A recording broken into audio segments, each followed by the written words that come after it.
The exercise files for today's course are located in the video description below. Don't forget to like and subscribe. Welcome to Microsoft Word for Administrative Assistants. You're learning with Mo Jones, IT professional and educator. If you're an administrative assistant, this course is for you. Well, we'll spend a lot of time covering a lot of different topics here today that's all relevant to your role as an administrative assistant. What we'll do, we'll get started with Microsoft Word. We'll take a look at a few examples of different documents that you'll be working with and maybe need to create in your role as well. We'll start by adding and formatting content. We'll learn how to insert different elements into documents, charts, tables, images, shapes. We'll take a look at document layout and design. How can we get our document to look really nice and professional? We'll take a look at some more advanced features for administrative tasks. And then we'll take a look at some professional document creation as well. Finally, we'll take a look at how we can share and collaborate once we have created our professionally looking documents. So go ahead and open up Microsoft Word and come right back, and we'll jump right into lesson 1. Looking to support our channel and get a great deal? Become a member today to unlock ad-free videos. That's right, your favorite courses without a single ad. Interested in a specific video? Purchase one of our ad-free courses individually. Looking for even more? Gain access to exams, certificates, and exclusive content at LearnitAnytime.com. More information can be found in the video description below. Welcome to part 1. We'll go ahead and introduce Microsoft Word. Before we start creating a document, we can take a look at some examples of the type of documents that you may be working with or creating as an administrative assistant. Now, I just opened up Microsoft Word. Now, I am running Office 365, so I do have the current version of Microsoft Word. When you open Word, when you click on the New tab, we can see down here that we have some templates that we can search for. So let's gain some inspiration. I'll scroll down here. And there's different types of templates that we can look for. Here I'll type in memo. So you may need to create a company memo. And let's see, we have some memos in here. Here's a modern memo that we can use. I'll go ahead and click on this one. And just a basic one. So the company name. Here's the actual information, the recipient, the sender, the date, the reference, and then here's the actual memo on the bottom. So this is nice, clean, and simple. And here's another document that has a letterhead. So we can create a document that has the company letterhead, and we have the kind of signature down here as well. So we'll learn how we can make a document that looks like this. Let's see what else we have in here. Here's a pretty nice looking memo as well. Now, a lot of these documents, these templates, they're actually created by using a table. So if you take a look at this document, we can see that this is a 2-column table. So here's the column over here to the left. And then we have a few rows in here. So we can see right here is a row. Another row here, and so forth and so on. So we'll be covering tables, and tables is the key to building these professional looking documents, because then we can resize each of these cells and add our content in there and have everything aligned perfectly as well. So these are different types of memos that we can use. Here's a really nice company memo as well. Again, we can have the company letterhead right up here. What else? Well, let's see. What about meeting agendas? This is another nice option. So when you're conducting a meeting, don't just start a blank Word document. We can use one of these templates here, or we can make our own. We want to make our own because we want to incorporate our own company colors and font and effects and branding in there as well. Well, let's take a look at this one. I'll click on this one here. So these are minutes. And as you can see, everything is in here. It looks very nice and professional. You can even distribute this to the attendees. So here's the date, the time, the meeting, attendance, approval, reports, announcements. So really nice professional way of conducting a meeting, whether before or after the meeting here. So some pretty nice options that are in here as well. Well, what else do we have to look forward to? Let's see, cover letter. All right, so maybe your business needs to provide some, maybe an about us. Maybe it's a sales pitch. We're trying to get a project, win the bid for a project. You may want to use a cover letter. Cover letters typically are for resumes, but we can see how we can use it for a business purpose here as well. So let's see, I'll scroll down. This one looks pretty nice, a little modern touch in here. So again, we can see a table, right? So this is a big table. We can see clearly we have a column in here, and we have a few rows in here with our actual content. So pretty nice. But this one is nice, and information about yourself, and of course your recipient as well. So pretty nice options in here that we can use. So these are just some of the different documents that we'll be creating or taking a look at. The other one is a brochure. So let's see what brochures are in here. There's some pretty nice ones in here. So here's a restaurant brochure. Here's nonprofit brochure. So a lot of these are already kind of in place already. You can see they kind of have a consistent, three column format here, right? So here's the information on here, kind of like a trifold. So whether you're printing it or whether you are distributing it in a PDF format or a electric format, the options are in here as well. So we will learn how to incorporate all these options in here, these styles, these really nice colors, color schemes, right? But just to gain some inspiration.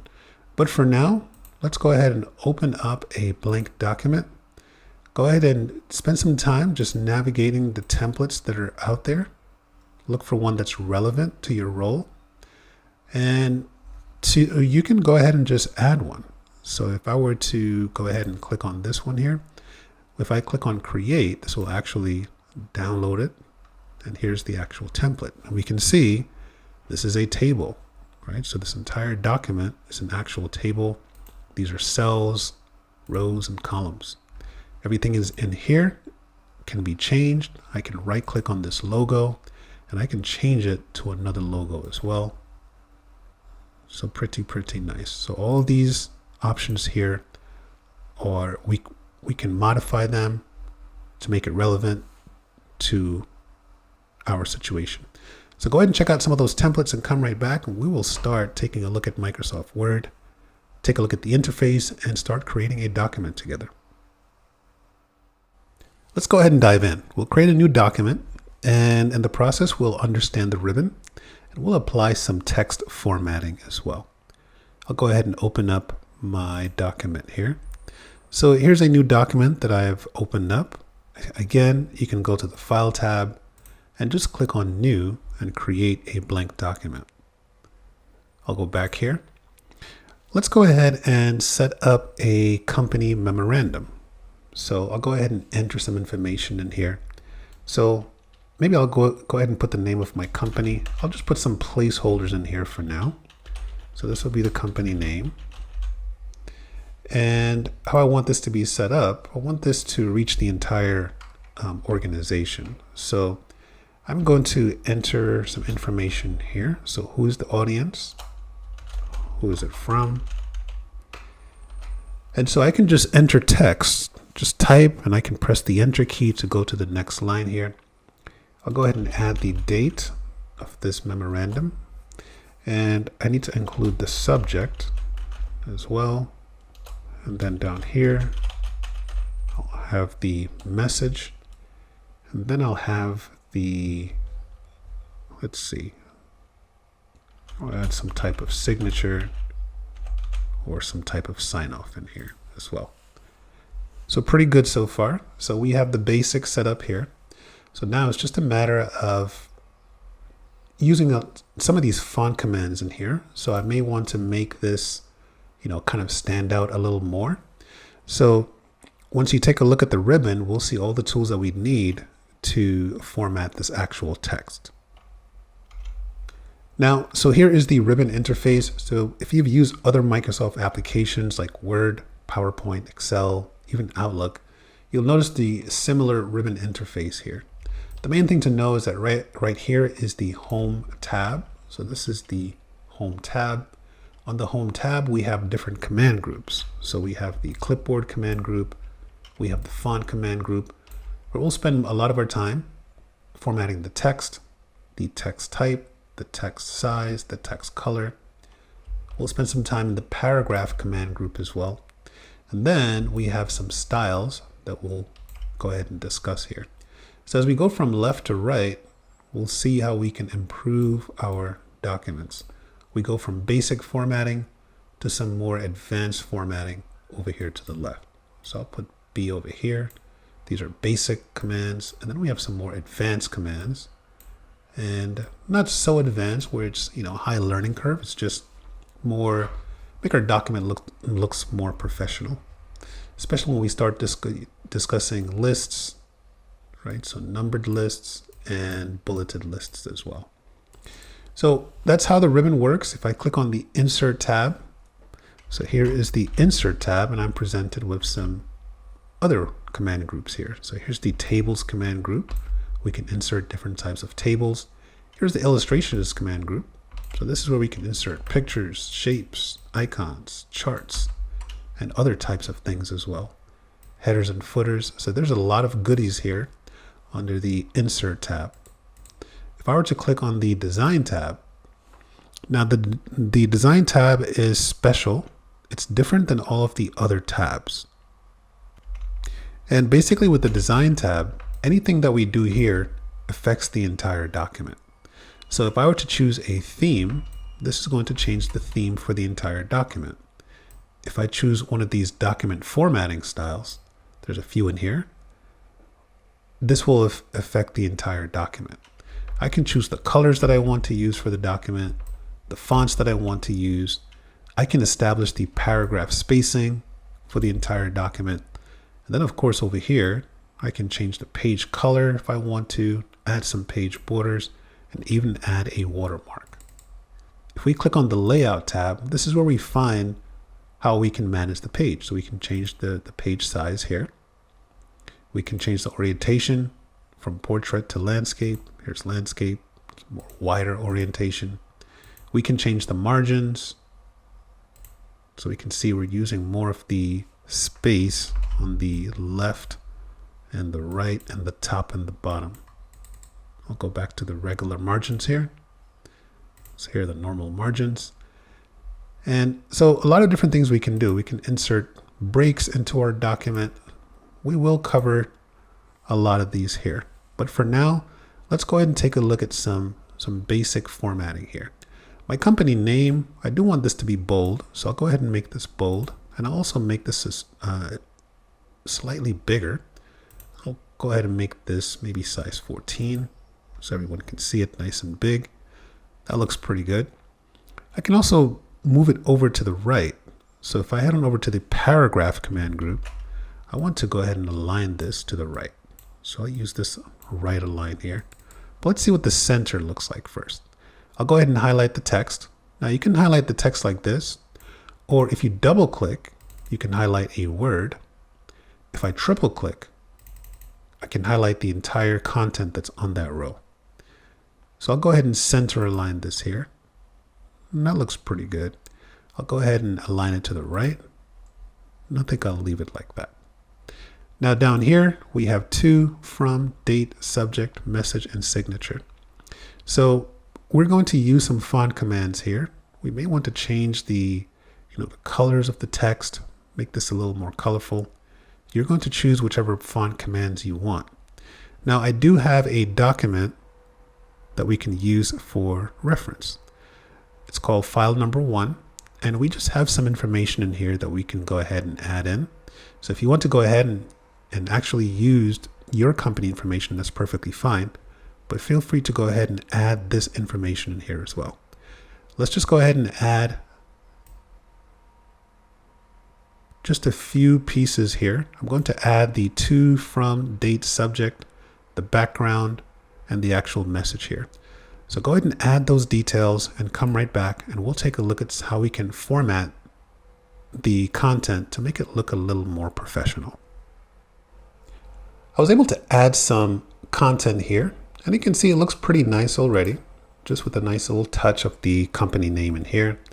So this will be to all department heads. This is from the office of the CEO. Here's the date. The subject is the implementation of the new performance review system. It will be in effect on April 1st of 2025. Here's a small background as well. And then here's a little placeholder here for the signature.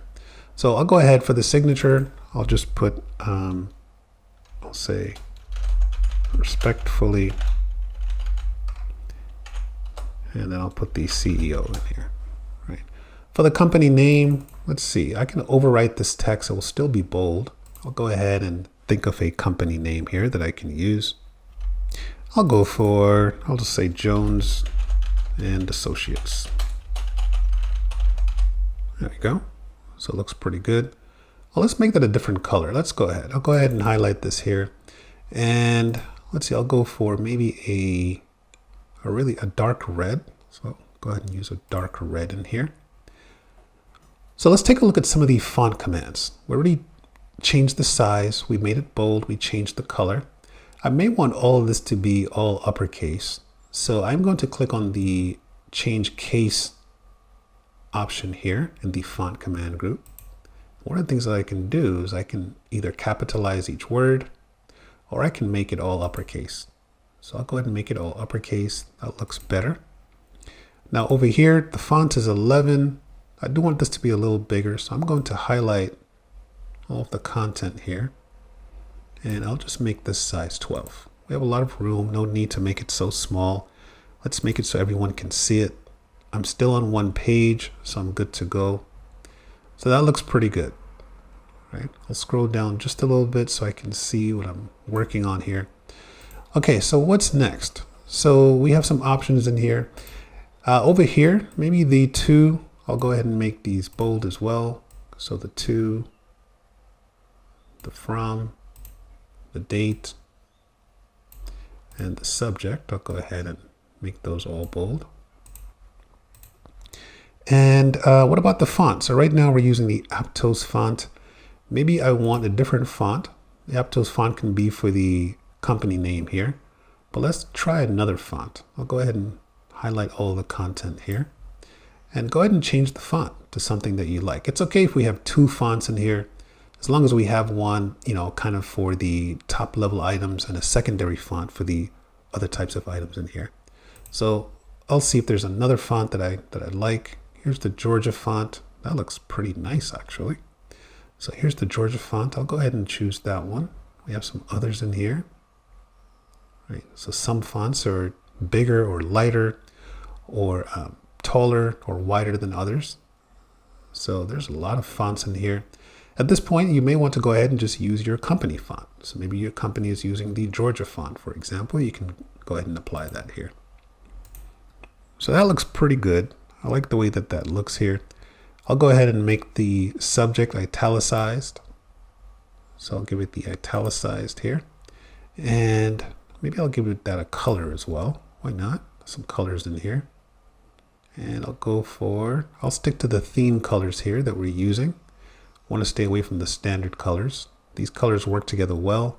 We'll change the theme in just a little bit, but for now, I just want to go ahead and add a little color in here. So maybe I'll go for orange. There we go. And then maybe for the background, I'll go for orange as well. So just kind of clear that we're introducing another type of section down here. I'll go ahead and make this information italicized as well. And there we go. All right, so I'll just say CEO Jones. There we go.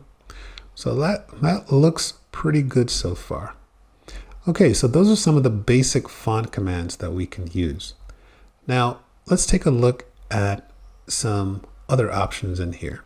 We may want to, instead of having a paragraph in here, we may want to go ahead and maybe condense this into some bullet points, maybe here as well, just to make it a little easier for everyone to read. This is not that bad. It's only one paragraph for each section, but we can probably introduce something like a bulleted list in here, just to make things look a little more, easier for everyone to read.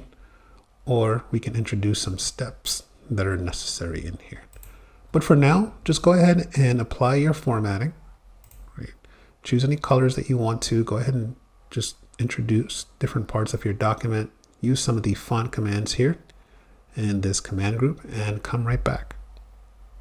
Welcome to part 2. So we'll introduce some paragraph formatting and we'll start to apply some styles, and we'll really start to see how our document will start to look more professional here. I'll go back to my document here. And so I do have some, some colors in here as well, but I may want to use some styles. So for example, this could be the title style. Styles can be found right here on the Home tab. And here we see, I'm going to spend a lot of time on the Home tab. Here are a lot of the basics in here. We'll take a look at some of the styles that are available, and we will also take a look at some of the paragraph commands that are in here. But for now, let's go ahead and highlight our little memorandum here. And here's a built-in style. So here is the title style. So notice if I click on the title style, it's a pre-formatted style. We can see it comes with the heading font style, and it's 28, right? So it's pretty big. Here's the subtitle. So you can see the subtitle has its own size 14, a little grayish undertone. Here's emphasis. So why are these styles here? Well, these styles are here, one, to call attention to a different place in your document and to give your document a professional look. So here's the normal, right? So just basic. Here's the heading 1. So the heading 1 has its own formatting there, has a nice color associated to it. Heading 2 is a smaller, and we also have heading 3 as well. And then we have the subtitle. So if you want to emphasize something in a subtle fashion, here's the subtle emphasis. So we're just kind of previewing them here. Here's the intense emphasis. Here's strong. Here's a quote, so it centers a line. And here's the intense quote. So this will actually center align your text and add a line at the top and the bottom as well. And then we have subtle reference, where this just capitalizes each word. Intense reference. And then the other ones here are mostly for book writing. So I'm going to use I'll go for the title style. And I will align that to the right. And even though we applied a style, we can still change the color. So I still want it to be that, that nice color there. So that looks pretty good. And as far as the information here, let's see, where it says to all department heads, I'll go ahead and give that. Let's see what the subtitle looks like. That looks okay. So for all of these here, I'll give these the subtitle. And we can see it's looking more modern, right? Not just that plain text in there. And let's see for the subject. Subject looks okay. Maybe I'll go for, let's see what's in here. Maybe I'll go for an intense emphasis for the subject. I can also use a heading if I want to. I think I'll go for just a subtle emphasis there. Right. I can also change the color. So I can still change the color if I want to. As far as the text here, that's fine. I'll leave that alone. And for here, I'll also go ahead and give this one a subtle emphasis. And I'll also make that orange. So you can see just by using some of the styles here, it looks pretty good. Okay, I'll go back over to the left here and let's see. You know what, as a matter of fact, I think I want all of my title styles here. Instead of being this, this plain one here, maybe all of my titles as I'm creating my document, I want them to be this color. So what I can do is I can create my own style. Right? So what if I wanted to reuse this particular style here in the future? I can go ahead and add that to the styles gallery. So I think I'll do that. I'm going to highlight this content here. And I'm going to click on the drop down here for styles. And at the bottom, it says create a style. So I can create a style based on the formatting of the selected text. It's going to store the look in the style gallery so I can use it again. So let's see how that works. I'll go ahead and click on create a style. And here it is. It's going to be style 1. And it does not have the casing though. It does not have the uppercase. So I'm going to click on, I'll give it a name first. I'll call this title 2. And I'll click on modify. And I just want so you can see we have more advanced options in here that we can use. What I want is the actual casing. So I'm going to click on the format button here. And I'm going to click on font. And here we go. So here's all caps. I'll go ahead and press OK. And once I press OK, I should see it appear on my list there. So I'll go ahead and press OK. I'm going to reset this text. So I'll go back to the normal, right? So there's the normal here. I'll also make it just sentence case. So now I want to go ahead and apply that title 2.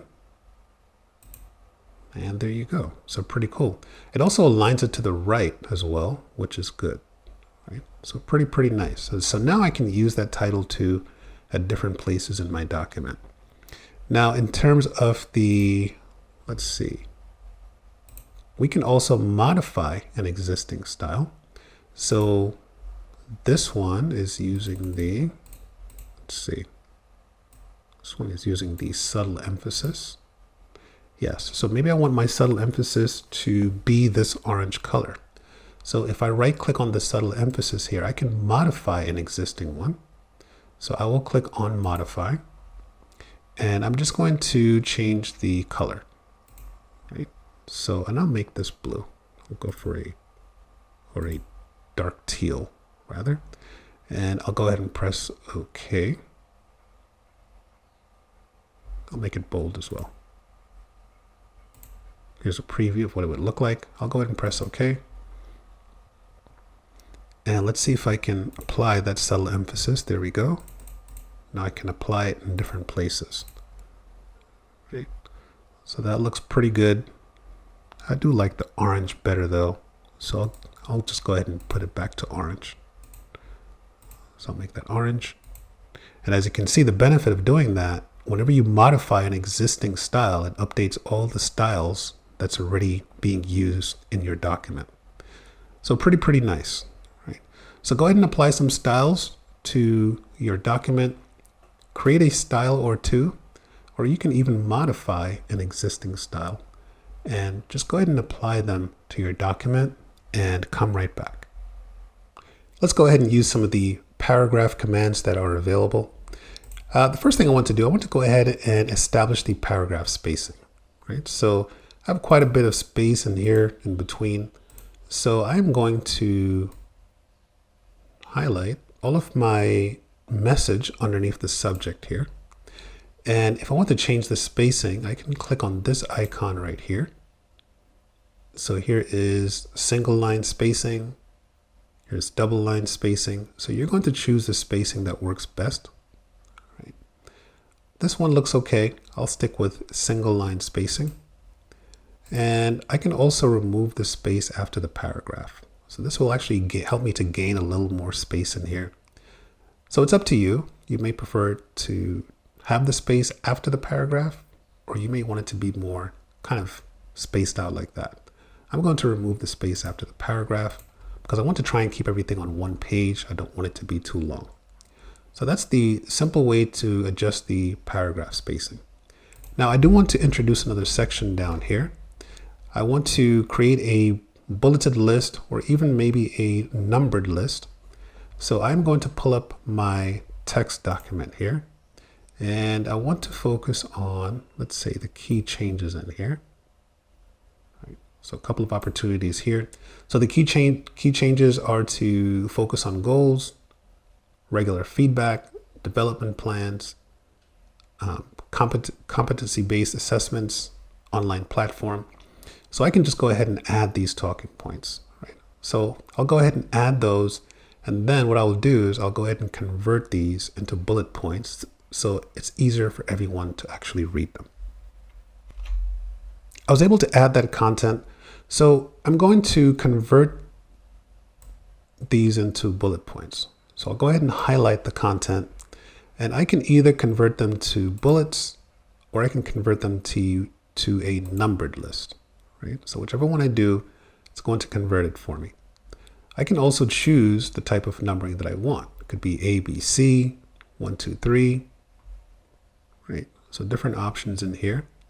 Or I can even just make it a bulleted list. And I can choose maybe some hollow squares here. So I'll go for the hollow squares. I'll use this one here. Right, so here we are. So kind of like a checklist. Now, so the first part is to focus on goals. Well, this is going to be a level 1 item. So focus on goals will be level 1. And the content underneath it will be level 2. So what I want to do, I'm going to press the enter key here to push this text down to its own line. So I'll press the enter key here. And you can see it's creating another level 1 item. That's not what I want. What I want to do is move this over to the right so it's indented on focus on goals. So to do that, I'll place my cursor here and I'm going to click on this icon right here. Here is the increase indent. So let's see what happens if I press there. So here we go. So we're going to focus on the goals, and here is the information in terms of the goals we're focusing on. So when we're working with the list, we have a level 1 item, which is the focus on goals. And then we have a level 2 item. And I can keep, I can add a level 3 item and a level 4 item if I want to. But right now I just want level 1 and level 2 items. I'm going to repeat the process for each. So for managers, I'll press the enter key and I'll go ahead and increase the indent. I can also press the tab key and that will accomplish the same thing. So if I press tab on my keyboard, it demotes it to a level 2. Right? So whether I use the increase indent, if I change my mind later, I want to promote it back to a level 1, I can click here. I can do that as well. So I'm just going to organize the information here. So the same things here, I'll go ahead and do that. And this way it's a little easier for everyone to decipher the information because it's in bulleted form. And there we go. So here are our main goals. So 1, 2, 3, 4, 5 main goals. And I am off of the page here. So I'm going to try and see if I can gain some more space. I don't think I'll be able to, and that's fine. I can just change the paper size. Maybe I'll go for legal instead. And this should allow everything to remain on the page as well. So that looks pretty good. I'll just go ahead and give the same formatting here for key changes. Now remember, I did create that subtle emphasis here. So I'll just click here and provide that. So let's take a look at our document. It looks pretty good. Looks nice and professional already with just some of the basics here. Right, so everything stands out. So it looks pretty good so far. And we are good to go. So go ahead and introduce the key changes section into your document. Go ahead and organize it using either a bulleted or numbered list. And by the way, you can always change this later. So if I change my mind, I want this to be a numbered list. I can do that. So you can see it's updating for me. So go ahead and choose any one that you want. And we're good to go. So go ahead and make those changes and come right back. Welcome to part 3. Let's go ahead and start inserting some elements into our document. We'll take a look at images, tables, and charts. Let's take a look at images first. We'll go back to my document here. Now, adding images to a document always improves it, always makes it look more modern and more professional as well. Now what I would like to do, I'll go ahead and insert an image right in here. Maybe a picture of our team. That would be a pretty nice touch here. So I'll go ahead and do that. Now I do want to make some changes in here. So wherever it says Jones and Associates, I want to go ahead and change it. So down here it says CEO Jones. So I'll go ahead and just change Jones to, I'll go ahead and put Mo Jones in here. I don't feel like looking for everywhere in my document that has Jones in it. So I can use the find feature. So right here on the home tab, here is the find command. You can also press Control F. Either way, it opens up the pane over here to the left, and I'll just type Jones in here. And you can see it finds two results. And now I can go ahead and navigate back and forth. If I click on the small drop down right here, it says search for more things. I can use the replace. I can also click on replace right here. So two different places that I can click on it. There's also a shortcut to replace items in your document. You can also just press Control H and this will open up the dialog for you. Well, I am going to click on replace. Here's the replace dialog box. So everywhere there's a Jones, I want to change that to Mo Jones. And I'm going to use replace all. And it says, do I want to continue searching from the beginning? Yes, that's fine. I'll go ahead and press yes. And it tells me that two replacements were made here. Right? So we can see here's Mo Jones and Associates. And down here for the signature, we can see CEO Mo Jones. So that's the find and replace feature. Really, really nice feature. But here I want to go ahead and add an image. So I'll go ahead and just click right in between my title here and the actual memo. And I'm going to click on the insert tab. And what I would like to do is get a nice image that I can, use to fill out the entire row and make it look like an image header. So we need to find a nice high quality picture, and then we can go ahead and customize the picture. So I'll click on the insert tab here. And now here's the insert tab. Here's the illustrations command group. So I can go ahead and insert a picture. I'll go ahead and click on the drop down here. And if I have the picture on my device, I can do that. I can look for stock images, which is basically Microsoft's library, high quality content, but not as much images. And then we have online pictures, which are offered by Bing Search. I'll go for stock images just to keep things safe. And I'm going to look for a picture of a team. And here we go. So here's some pictures of teams. And so here's one here. This looks pretty good. I can use that one, but I like this picture here. Right? Everyone's facing. We can see the team here. This one looks pretty nice. Has some nice colors in there as well. So I'll go ahead and click on there and I'll go ahead and insert this. While we're here, just a quick mention, we can also search for icons. We can search for cutout people and some other things in here as well. I tend to focus on these first three: images, icons, and cutout people. We can visit these a little later. For now, I'll go ahead and click on the insert button here, and that inserts my picture for me. And you can see it's kind of, moving our text around and doing some different things in here.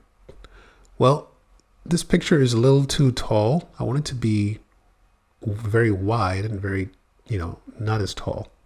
So I am going to crop the picture. Let's see if I right click on the picture. Can I do anything here? I can change the picture. I can insert a caption, size and position. Well, that's not what I want. What I want to do is click on the cropping tool right here. So notice when I inserted the picture, I got a bonus tab all the way to the end here called picture format. So from here, I can crop the picture and I can also give it a picture style. But first, let's go ahead and actually here's the crop right here. So when I right click, I can crop the picture right here, or I can click on the cropping tool. It's the same thing. I'll click on the crop tool here. And now I can go ahead and crop my picture. So I just want to remove some of the top portion of it. I'll leave a little space there. And I'm also going to remove some of the bottom here. I'll come up just to about maybe right there. So notice we have different handles here. We have these are the resize handles, those circular ones, but these black icons here, these are the cropping tools. So make sure you grab the cropping tools. Once I'm finished cropping the picture, I can just click away from the picture. And look at that. There's my crop picture. That looks pretty nice. Now it's starting to look all really, really professional here. I'll do one more thing. I'll click on the picture and I'll click on the picture format tab. Go ahead and give the picture a style. So different styles in here, different frames, different effects, such as a shadow effect. Right. We have a reflection. You can always choose a simple frame if you're running out of options. Here's an oval. I'll go ahead and choose this one, the center shadow rectangle. That looks very, very nice. I'll scroll down a little bit and I'm going to zoom out. Right now I'm at 120%. I'll click on or zoom in rather, so I can see more of my document here on one screen. And that looks pretty nice. Nice big header.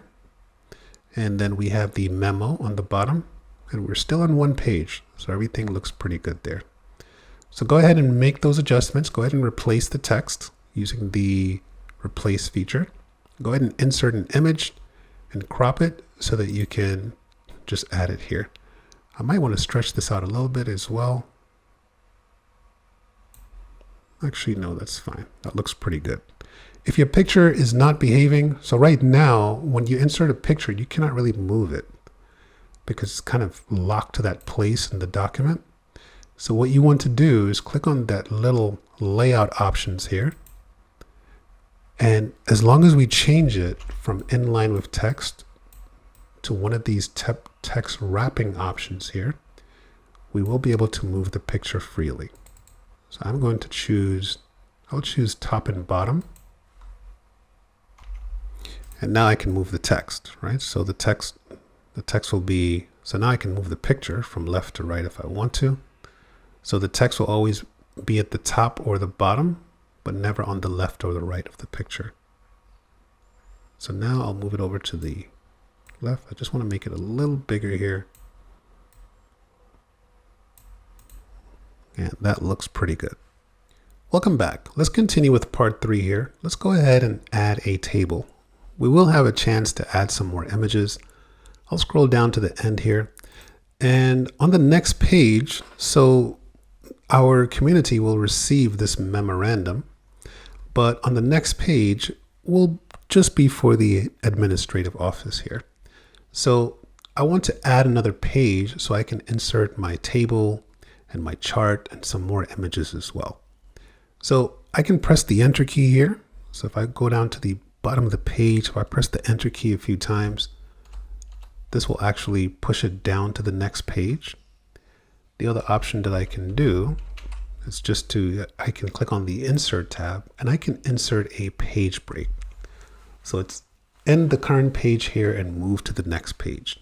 I can also press Control Enter and that will take care of that for me. I'll go ahead and insert a page break. So here's a separate page and I'm going to insert a table here and I'll put a title here. I'll just call this project. I'll say project orders. I'll press the enter key. Now to insert a table, I will click on the insert tab and I can either draw the table. I do want a 4x4 table, or I can click on the insert tab here and this will ask me how many rows do I want, how many columns do I want, and how do I want the auto fit behavior. Do I want to auto fit to the size of the window? Do I want to auto fit the contents, or do I want a fixed column width as well? All right, I'll go for auto fit to window and I want 4 rows and 4 columns. I'll go ahead and press OK. So you can see it's using up all the space on that row here and I'm good to go. Well, let's go ahead and add some details. Right now, it's just a plain table, so I do want some styling in here. Once you insert your table, take note of the Table Design tab, and then we'll take a look at the Table Layout tab. On the Table Design tab, we can go ahead and choose a table style. So if I click on the drop down here are different table styles that I can use. And I'm going to go for let's go for a list table. So maybe I'll go for now, I'll just go for this one. I can always change this later. Okay, so I'll go ahead and type the name of the project in here. And I'll also put the owner. So who's the owner of the project? And maybe I'll add an image over here just for context.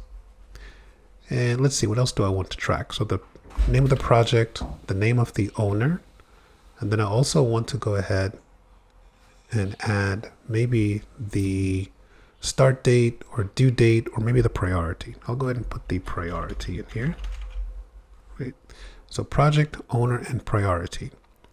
Now the projects are going to be the key changes. So focus on goals, regular feedback, development plans, competency-based assessment, and online platform. So let's see if I can just copy and paste these in. So the first one here, I'll just paste it in. So focus on goals. Next one is regular feedback. So go ahead and copy and paste those in. Okay, so I do have a few in here, but I've run out of room. I need a few more rows so I can add my competency-based assessment and my online platform. So I'll show you a quick trick. If you want to add another row to your table, just click on that cell here on the bottom right. And if you press the tab key, that'll actually add another row for you. The traditional way is you can just go ahead and right click and you can insert a row below or a row above. You can also insert columns to the left or to the right. So I'll go ahead and add the detail here. So this is going to be for my competency-based assessment. I'll copy that in here. This time I'll just use Control V. I'll go ahead and add one more row here. This will be for the online platform. I'll go ahead and paste this in. So there we go. So I'll go ahead and add a few owners in here. So go ahead and just construct your table like this. You should end up with 1, 2, 3, 4, 5, 6 rows and 4 columns. And go ahead and add some owners in here and the priority, and come right back. We'll go ahead and add an image in here, and we'll take a look at some more of the layout options that are available. I was able to add some more detail here to my table. I did want a different table style though, so I'll click on Table Design, and let's see what other options I have on here. For some reason, my header row formatting is not turned on, so I'll turn on the header row formatting. And there we go. We've got some nice color in here now. I also want the first column to have some nice formatting in there as well. So there we go. So that looks pretty good. And now that I've done that, let's see if I have any. I don't want banded columns. Don't know why these are turned on. And I'm just going to go for another type of table. Maybe I'll go for this one. A list table accent 4. There we go. So we can turn some things off or on if we want to, right? Or you can just use the default table style. Okay, this looks pretty good. I want to add an image in here that just kind of, drives the point home that we were focusing on goals. And we'll see that inserting images into cells in a table is a really nice way to create a professionally looking document. I'm going to click on the Insert tab here, and I'm going to look for a picture from the stock images here. And let's see if I can actually find an icon related to a goal. So let's see. And look at that. So we have a nice little target here, right? So I can probably click on here. Now we can see this fits inside of that cell. So that looks pretty good. Now this is an object, so it comes with its own styles as well. So if I click on graphics format, I can change the fill color if I want to, so forth and so on.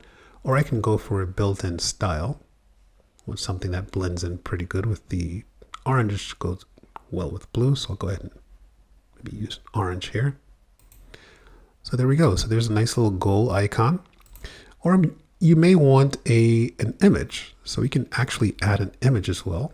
So I'll look for an image this time relating to feedback. So I'll look for a stock image and I'll do a search for feedback. And let's see. Okay, we have some in here. I'll go for this one. Okay, so the picture has different dimensions, so it's kind of distorting our table, but that's fine. I'll click on the picture format tab. The first thing I want to do is I want to resize the picture because right now it's too big. It's kind of making a mess of things. So I'll go ahead and resize it just by reducing the width. So right now it's 6.5. I'll just keep resizing it until that looks pretty good. I'll make it 3 inches even. So 2 inches high, 3 inches wide here. So that looks pretty good. Now I can actually crop this if I want to as well. So maybe I'll go ahead and, I don't need all the detail. Go ahead and do that. And there we go. So that looks pretty good. I can put this in a nice little frame here as well if I want to. Optional, you don't have to, but I'll just put this in a basic frame. And there we go. So nice little table. So again, you can use either an icon or you can use an image. Go ahead and add some images. Go ahead and adjust them as necessary and come right back. But before we do that, we do have a couple of things here that are kind of moving around. So we're seeing the text is being wrapped over here. So let's take a look at some of the layout options. I'll click on table layout. And once I click on table layout, so here's kind of all the tools we need to manage the actual table, right? So we can insert rows and columns. We can delete rows and columns. We can also delete the table. We can, we want the auto fit behavior. So let's see what auto fit behaviors are available. So I'll click here on auto fit. So this one says auto fit contents. So I'll click here. And it didn't do what I wanted it to do. It's still kind of wrapping my text over here. So let's choose fixed column width. That doesn't help. Auto fit to the window. So I'm going to have to manually resize this table. So I can just grab this little icon down here on the bottom right. And now I can resize it so at least my owner is not being wrapped. It's okay for the project to be wrapped here. It's a lot of text, so that's okay. Also, my picture here is taking up a lot of space, so it's kind of, you know, taking up a lot of space. So maybe I'll go ahead and crop that a little bit more on the sides. I don't need all that content. And there we go. And let's see if I can go back to auto fit contents. There we go. So that looks a lot better. So now just keep in mind, as we add images, we want to kind of make sure that they're the same width so that they're not overtaking our table here as well. So go ahead and just auto fit your table here. You can also determine if you want to center align everything on your table. Right now, everything is aligned to the top left. So if I were to select my entire table and I want to center align everything, in my opinion, that looks a lot better. So just select your entire table and then go ahead and choose your specific alignment that you want. We're able to insert images and insert a table. Let's go ahead and finish up part 3 by inserting a chart as well.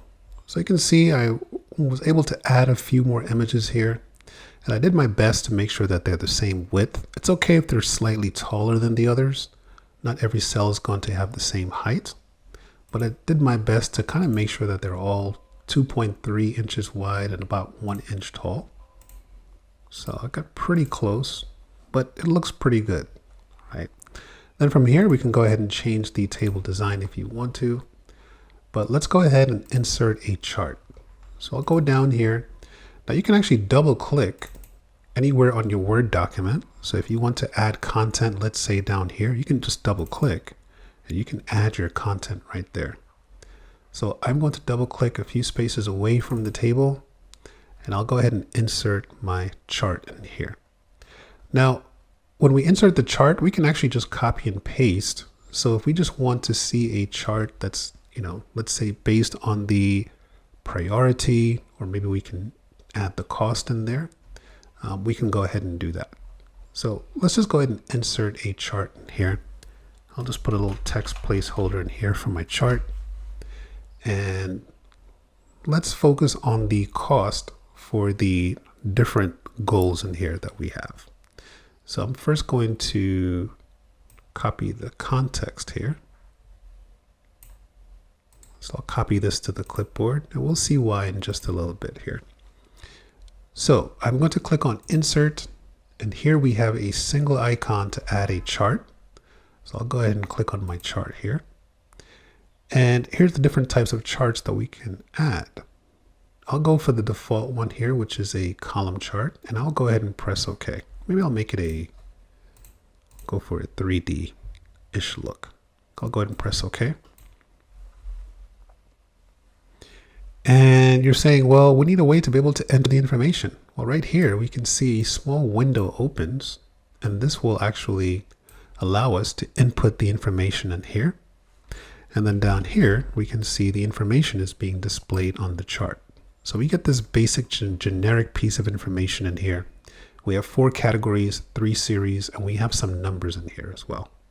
So we can either type over these and make changes to them, or we can copy and paste. Now remember, I did copy that to the clipboard.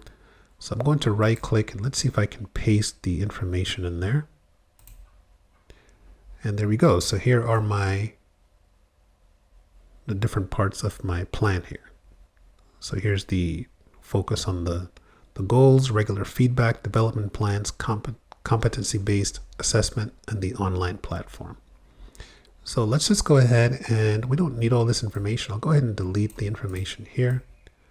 I just want to focus on the cost for these here. I'll actually go ahead and, actually that's fine. So I'll go ahead and put in the cost. So let's just say this is going to be 4,300. I'll use the numbers that are already there. This is 2,500. I'll put the $sign in front. So I'll put 4,300 here. Or in reality, this is more like 43,000. Okay. And then this is going to be 25,000. Development plans will be 35,000. And then we have, this will be 45,000. And then the online platform, let's just say that that would be 50,000. Now, if I move my little Excel window here, I can see the information is already being displayed on the actual chart. So I'll go ahead and close this window. And that happens sometimes. I'll go back to my Word document. So here we go. So here's the actual chart. So we can see the information here. If you hover over, it tells us the amount. So to focus on goals, we're investing 43,000. We can see the online platform is significantly higher than the others here as well. Well, this looks okay, but this may look better in the form of a pie chart. We're only looking at totals here, so we don't really need all this information. So let's click on Change Chart Type. You'll notice we have a Chart Design tab here for our chart. Let's go ahead and change the chart type, and then we'll go ahead and choose a quick layout. We'll change the colors, and we'll take a look at a chart style as well. But for now, let's go ahead and change this chart type to a pie chart. So here's a pie chart. Another option is the tree map. So the bigger the box, the bigger the value. That's a more modern. We also have sunburst. We can try them all. Let's go for a pie chart here. And maybe I want more of a 3D pie. And I'll go ahead and press OK. And let's see what this gives me here. right? So here are the values. Now, I'm not really seeing any numbers in here, so I may want to choose a quick layout so I can actually make sense of what's going on here. So if I click on the chart design tab, I'll click on quick layout. And we can see some of these are giving us numbers. So these are in terms of percentage of the overall cost. This one is the percentage as well. So most of these are percentages that we can see. Here's the actual amount. So this gives the actual amount and the name of the actual program. So we can choose any one that we want to here. I'll go for this one. And now that I have this in here, I can go ahead and change the colors. So we have 4 colorful palettes to choose from, and then some monochromatic palettes down here as well. So I'll change it to, actually that's fine. I'm going to choose a chart style. I'll go for style number 7, which is a nice dark theme. And that looks pretty good, right? So we can see the information in here pretty clearly. So that is a pretty nice looking chart. So those are the basics when inserting a chart. I'll go ahead and increase the size here. Now I increase the size, it pushed it down to the next page. So I'll go ahead and undo that. I'll just press Control Z, or you can use the undo command right here. All right, so that looks pretty good. Here's my chart. I don't have a chart title in here. So if you want to, if you click on the chart design tab, I like quick layouts because quick layouts, they're kind of pre-programmed. Here's one. So layout number 1 actually has the chart title included.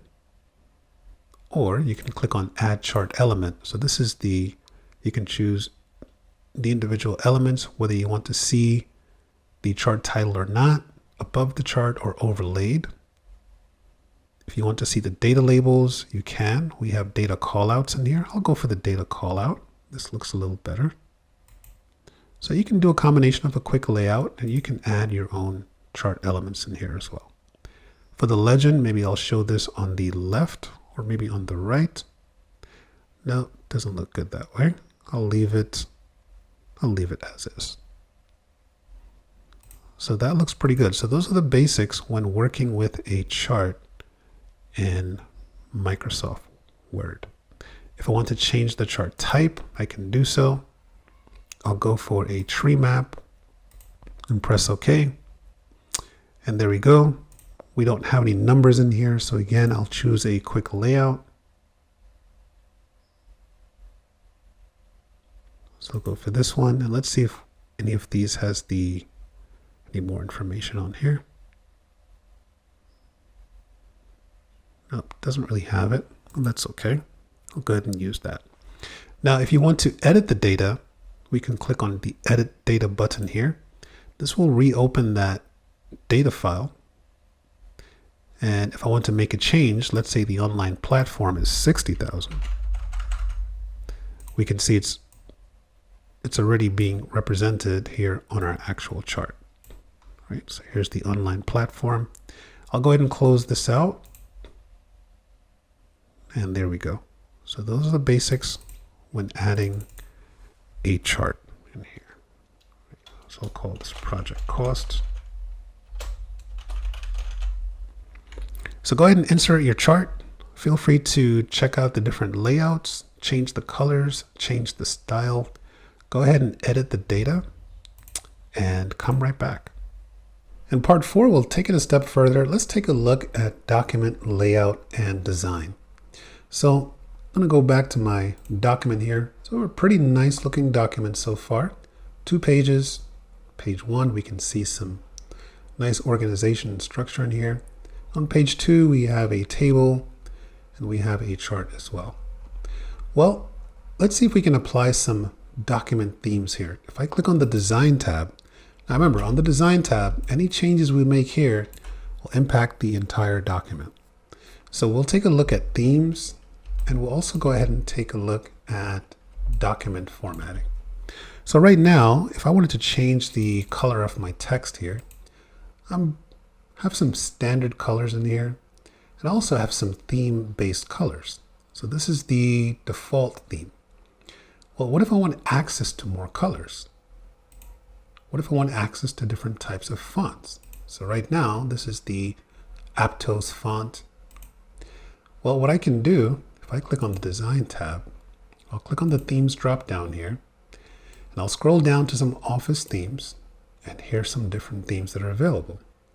So as I hover over these different themes, I can see how it's already changing the colors that are being made available. So it's changing the colors and the fonts. So here's the Ion theme. Here's Slice. Here is Dividend, Gallery. So a lot of these in here. I'll go from Madison, and let's see what Madison offers us here. All right. So Madison uses the Arial font, and let's see what colors are available. So notice now we have a different set of theme colors that are available as well. Take a look at my styles. My styles have also been updated to reflect the colors that are available for this particular theme. So go ahead and choose a theme. Choose any theme that you like. If you want to, you can also go ahead and just reset your styles that you've created. If you want to change the color, that's perfectly fine. I'll go ahead and leave the title alone. And the subtle emphasis, I'll leave that one alone as well. So go ahead and choose a theme. And once you choose your theme, we have also what's called document formatting. So these are a really great way to improve the look and feel of your document. Now, if I hover over these, so here is a basic elegant. So we can see the document formatting, what it's looking for. It's looking for different places. It's looking for styles. So if you're using styles in your document, the document formatting is going to change the look and feel and the position of those different styles that are being used. So I do have a style here. This is the title. I have the subtitles over here as well. I have subtle emphasis over here. So let's go back to the Design tab. So here is the basic elegant. So you can see the basic elegant has pretty much changed the look and feel of all of my subtitle styles here. Right? So change the color. Here is, if I scroll down, let's see where else here. My emphasis has changed as well. So it's kind of made it pretty plain vanilla there. All right, I'll click on so here's basic simple. So here it is. We can see the basic simple. It has basically made my title, looks like it made my title uppercase, and yeah, so just some basic formatting in here. Let's give them a test. Let's check them all out. Here's the basic stylish. So the title is bigger here, so my picture has been moved to the top. Right. Here's the black and white, capitalized. Here's a black and white as well. So this one centers all of the styles that are being used. Well, the title and subtitle rather. And here's the black and white numbers. So this one, I'll choose this one. So this one will actually number our styles. These apply to the heading styles. So for example, if I were to click here and change this to the heading 1 style, and if I change, let's say key changes, also to the heading 1 style. So we can say, we see wherever there's a heading, it's basically just changing the numbering for us. Right? So here's different ones in here as well. So go ahead and check them out. They're really, really nice tools. Here is the shaded. So if you have the heading 1 styles in there, it will provide a shade around it. So that's a nice look and feel as well. So we have a lot of different options in here that we can use. So go ahead and change the theme.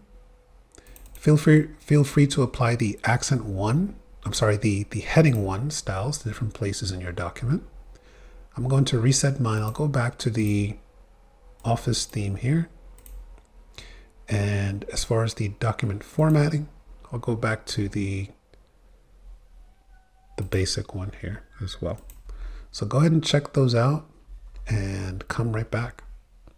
Let's take a look at the page setup options, and let's insert some headers and footers. We'll also take a look at organizing a document with section breaks. I'll go back to my document here. And what I want to do, if you take a look at page one looks really, really nice. Now remember, page 2 has our table and our chart on here. So in order to make the most of my table and my chart, what I can do is I can change the orientation here. So right now it's a portrait orientation. So I want to make this page a little wider so I can, make my table bigger here, and I can increase the size of my chart as well. So it's more easy to decipher. So if I click on the layout tab, here's where I can make all the changes to the page setup. So here's the page setup command group. So I can change the orientation. I'll change the orientation first here. So I'll change it to landscape. And we can see it's landscape. It's causing a little bit of a problem here. We'll fix that in just a little bit. But the problem is it's making my entire document landscape. That's not what I want. I'm going to go ahead and undo that. What I want is for page 1 to remain in the portrait orientation, but I want page 2 to have the landscape orientation. So in order to do that, we need to introduce what's called a next page section break. So I can break up this document into different sections. So I'm going to have basically, page 1, section 1.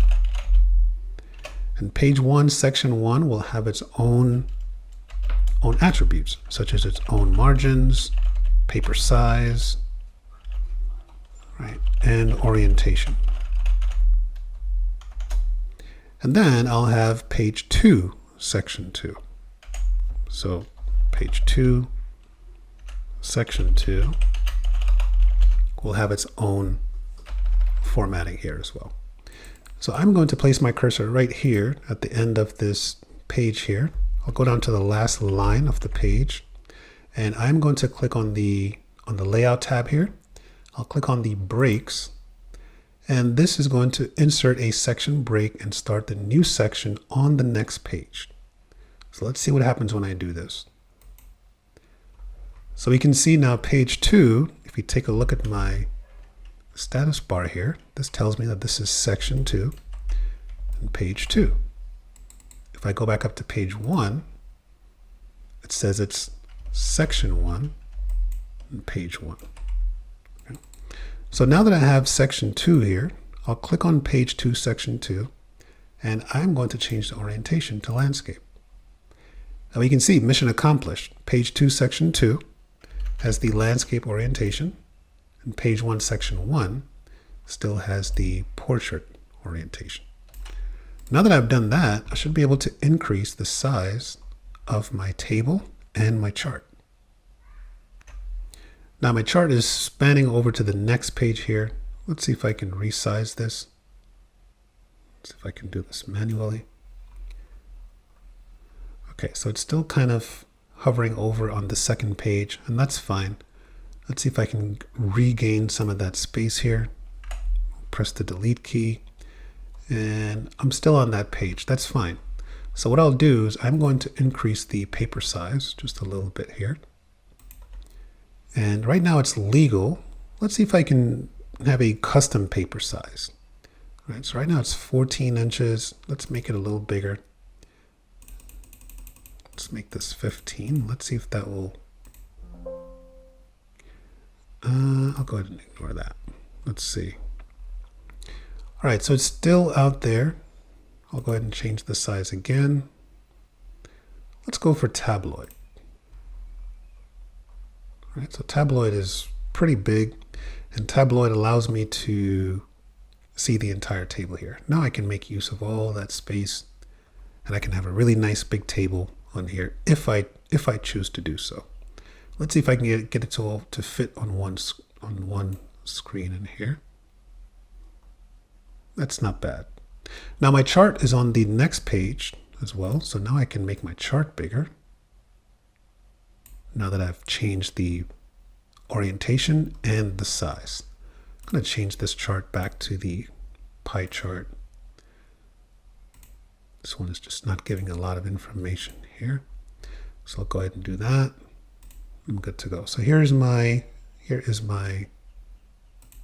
pie chart. So that's the benefit of introducing a section. Each page can have its own orientation. And for example, if I want to make use of the margins here, I can change the margins. So if I go back to the layout tab, I can click on the margins here and I can use 1/2 inch margins. This way I'm using more of the space on the top and the bottom.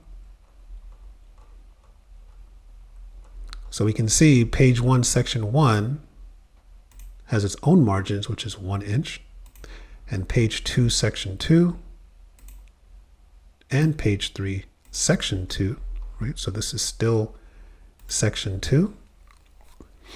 If I want to add another section, I can insert another section break, but anything from page 2 down will continue to carry the formatting from page 2, section 2. Now that we have our document up and running, let's go ahead and insert some headers. Now remember, the headers is the kind of hidden space or reserved space here at the top of each page. On the bottom of each page, we have the footer. So let's go ahead and insert a header and or a footer. So there's a few ways that I can get to the header. If I double click towards the top portion of the document here, notice this opens up the header section and it tells me right here, this is header section 1. And I can see that my ribbon is now showing me the header and footer tools.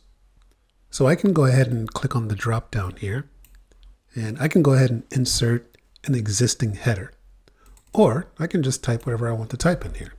So if I just type Jones and Associates, and once I click on close header and footer, so that header is going to appear at the top of every page. So here's page 3, page 2, and of course, here's our page 1 as well. I'll double click, I'll go back into the header space. Maybe I want to go ahead and center align it. So I'll use the center align command here, and I'm good to go. Now I can go ahead and change the color as well. So if I wanted to make this a different color, maybe I'll go for that maroon color here, I can do that. I can even insert other things into the header. So maybe I want to go ahead and insert an icon. I'll click on the look for an icon here. And let's see, I'll look for an icon of a few business icons in here. All right, so I'll go for this briefcase here. I'll go ahead and add that. And there you go. So I can add an icon in there. So you can pretty much add tables, text, shapes, other elements into the header. Now again, just like with our image, the icon is kind of fixed on our page here. So I'm going to change the layout options and I'll use the square here. So the text will form a square, but more importantly, this allows me to move this around here. So I'll go ahead and just make that small. It doesn't need to be that big. And I'll go ahead and close the header and the footer. And there we go. So at the top of each page now, we should have that same header and that little briefcase there. All right, well, I'll go back up here. And what if I want to change the header? If I click on the Insert tab, here is the header. So I can choose an existing header. So here are some more generic ones. We have really a table that allows 3 cells of content. If I scroll down, here's the document title. We have page numbers in here. A lot of different things that we can do. So let's see, which one do I want? Maybe I just want the page number. So I can either just insert a new one. And there's the page number. So here's page 1. And over here somewhere, here's page 2. And so forth and so on. I'll go ahead and undo that. Let's take a look at another header. So another header I'll look for is, let's see. So this one has the document title and the author name, but I'm okay with this one. We're just kind of seeing what's available, but I do just want to put the name of the company in there. And so a lot of these are just pretty much page numbers. We have dates in here as well. Right. So I'm good to go. I'll leave that as is. I'll go ahead and close my header and footer. And now I can just go ahead and change this since I actually have the information in here already. And I'm just going to call this memorandum or memo. Right. So I'll just go for memo here. Or maybe I'll say something like a staff memo. There we go. And so that looks okay. What about the footer? Again, I can double click on the footer space and I can add a footer, or I can just click on the insert tab and I can insert a footer. For the footer, I just want the page number. So let's see if we can get I like this one. So the page number. Right, so here's page 1 of 3. Here's page 2 of 3, and then page 3 of 3 as well. So looking pretty good. I am going to make some changes, but for now, go ahead and insert your header and insert your footer. Now remember, with the footer, you can also add your own. So I can actually add more content here if I want to. So if I wanted to add something else to the footer, I can go ahead and do that as well. Right. So go ahead and insert a header and a footer and come right back. The only other thing to mention about headers and footers, when we have sections, so let's do a quick recap. So remember, this is page 1, this is section 1. If I go down to page 2, I can see that now I am in header section 2. When you have sections on your document, remember each page has its own formatting. One thing that I can do on each page is I can insert my own header and footer for each section. So section 1 has the page number for the footer. It has the briefcase and the company name for the header. Now remember, page 2 is it's not really for all of the staff. It's really for the administrative team to kind of take a look at the projects and how they're being managed. So what I'm going to do, I'm going to scroll over here a little bit. Now, what I want to do is I want to break the link. I don't want to have the same header on all of my pages. Right now, we can see that we're using the same header from the previous page. So I'm going to click on this button here that says link to previous. This will allow me to add my own header. So I'm going to unlink. Right? So I'll break the link there. And now I can go ahead and make some changes here. Maybe delete this briefcase. And I'll just call this one project allocation. And I'll also go ahead and align this to the right. And I'll change it to black text. I'm going to close the header and the footer. Let's go back up to page 1, section 1. So page 1, section 1 has its own header. Page 2, section 2 has its own header. And of course, page 3, I could break the link here as well if I want to, if I inserted another section, but this is relevant because the page 2 and 3 concerns the project allocation. Welcome to section 5. We'll go ahead and take a look at mail merge, and we'll also take a look at how we can create forms with drop-down menus to collect information. And we'll also take a look at using cross-references and bookmarks, a great way to just introduce or improve navigation in our document. For this one, I'll go back to my document here. And so our document is looking pretty nice. Nice use of colors in here and styles. What I want to do is create a new document. I'm going to open up a new document here. So I can press Control N on my keyboard, and that will create a new document, or you can just click on File, New. So I'll click Control N here. Here's my new document. And what we want to do is we want to send out a message to our clients. I already have a little template here for our message. It's file number 2. So go ahead and open up file number 2 here. And we're just sending out a message to our clients, right? So here's the subject. deciding updates to our consulting platform.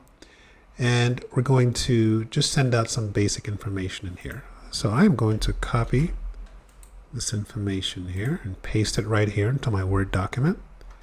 This is going to be an email, so I'll just leave I'll just paste it in here. So I'll just press Control V, or you can right click and just go ahead and paste it there. And let's see, I'll just try to make everything fit on one page. Maybe I'll change the paragraph spacing. This is good right here. Let's see. And I'll bring this up one line. There we go. So that looks good. We are on one page here. Okay, so to do mail merge, we need a few things. We already have the message here that we want to send out. If I click on the mailings tab here, we can see we have mail merged. So what we want to do is use the step-by-step mail merge wizard so that we can send out this message. And in particular, we want to send out this message in an email to our Outlook contacts. Right. So we're going to be using our Outlook contacts to send out this particular message. So I need to first go ahead and open Outlook. And then I need to go ahead and start the mail merge wizard here. So I'll go ahead and open up my Outlook. Go ahead and open that up here. And I'll use my sandbox here. And that's it. Once I have it open, I'm good to go. If I click on my contacts, here are my fictitious contacts that are in here. So I'll go ahead and minimize this. And now we can start our mail merge. So this is a wizard. So I'll click on step-by-step mail merge wizard. Here's the first part. It's just asking me, what type of document am I working on? I do want email messages. So I'll go ahead and check off email messages here. And I'll go ahead and press next. I'll start with my document here. So here's step 2. It's asking me, how do I want to set up my email messages? I want to use the current document. I already have the document here. The other options are to start from a template. I'll go ahead and click next. Now this one is asking me to choose my recipients. I can use an existing list, but again, we're using our Outlook contacts. So I'll go ahead and click on select from Outlook contacts. Now that I've done that, it's asking me to choose my contacts folder. I already have Outlook open, so I'll go ahead and click on choose contacts folder. And here are my 18 contacts. I'll go ahead and press OK. And let's see. I have 2 profiles, so I'm just going to select the profile here. So this pulls up our contacts in this kind of like a tabular form or database form here. And you can see we have a lot of information in here. Now not all of these are relevant. So typically this is where you would have, all of your clients' emails. So you can go ahead and select them individually. So I'll go ahead and just unselect some of these. Let's see, this one has no data. This one has no data. So I'll just select all of the relevant ones in here as well. Okay, so I'm good to go. I've already selected my recipients. I'll go ahead and press OK. And so I'm good to go. So the next part is to write my email message. So I'll go ahead and click on the next step here. And so here's where we start to use the mail merge. So what we're trying to do here is we want to send out this message to our recipients. And we also want to personalize the letter, right? So we have an opportunity to personalize the letter here by simply saying, hello, for example, hello, Mo. And then maybe down here, we can add their name as well. We can say, Mo, we are confident that these updates will improve your experience. And then we have another chance down here at the bottom to personalize the message. we can say, please confirm you can still be reached at the phone number that we have for them on file.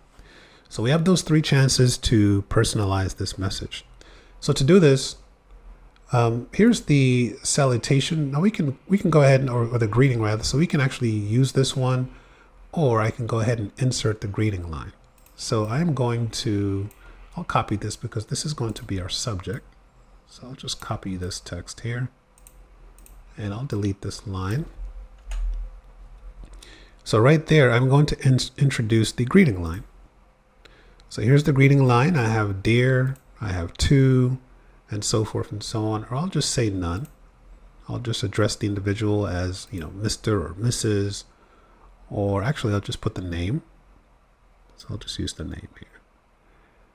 Let's see, just the first name. All right.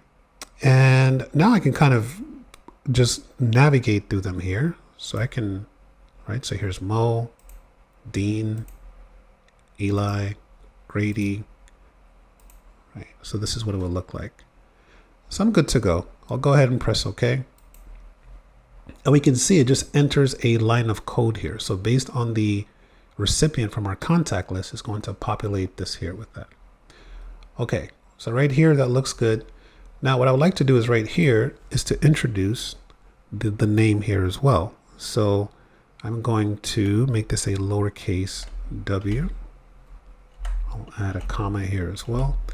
And right here, I want to insert a field from the contact list. I want to insert the first name. So I'll click on first. So here the name will be here. For example, Mo, we are confident that these updates will improve your experience. And then one more time, right here is the phone number.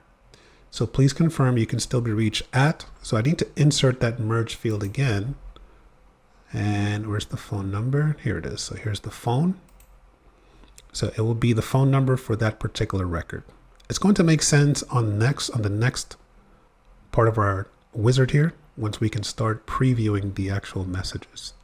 So let's see what this looks like. I'll click on preview.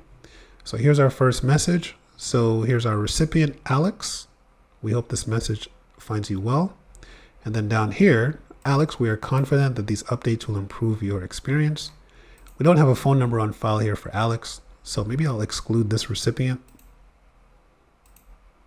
We have one for Grady. So that's good to go. So I can actually navigate through my recipients here. I'll start from the first one just to make sure everything looks okay. Okay, phone number there, phone number there. So as long as I have a phone number, I'll go ahead and include them. If not, I'll go ahead and exclude them here. And there we go. So these are the different letters. I'll go ahead and click on next to complete the merge. And just to confirm that I want to use email, so I'll go ahead and click here. And here's where I can put in the subject. So I'll just paste that subject, exciting updates to our consulting platform. And I'm good to go. I'll go ahead and press OK. So it's going to the email address that we have on file. So I'll go ahead and press OK. And we can see it's sending out those messages. If I go to my Outlook here, and if I go to my sent items, here,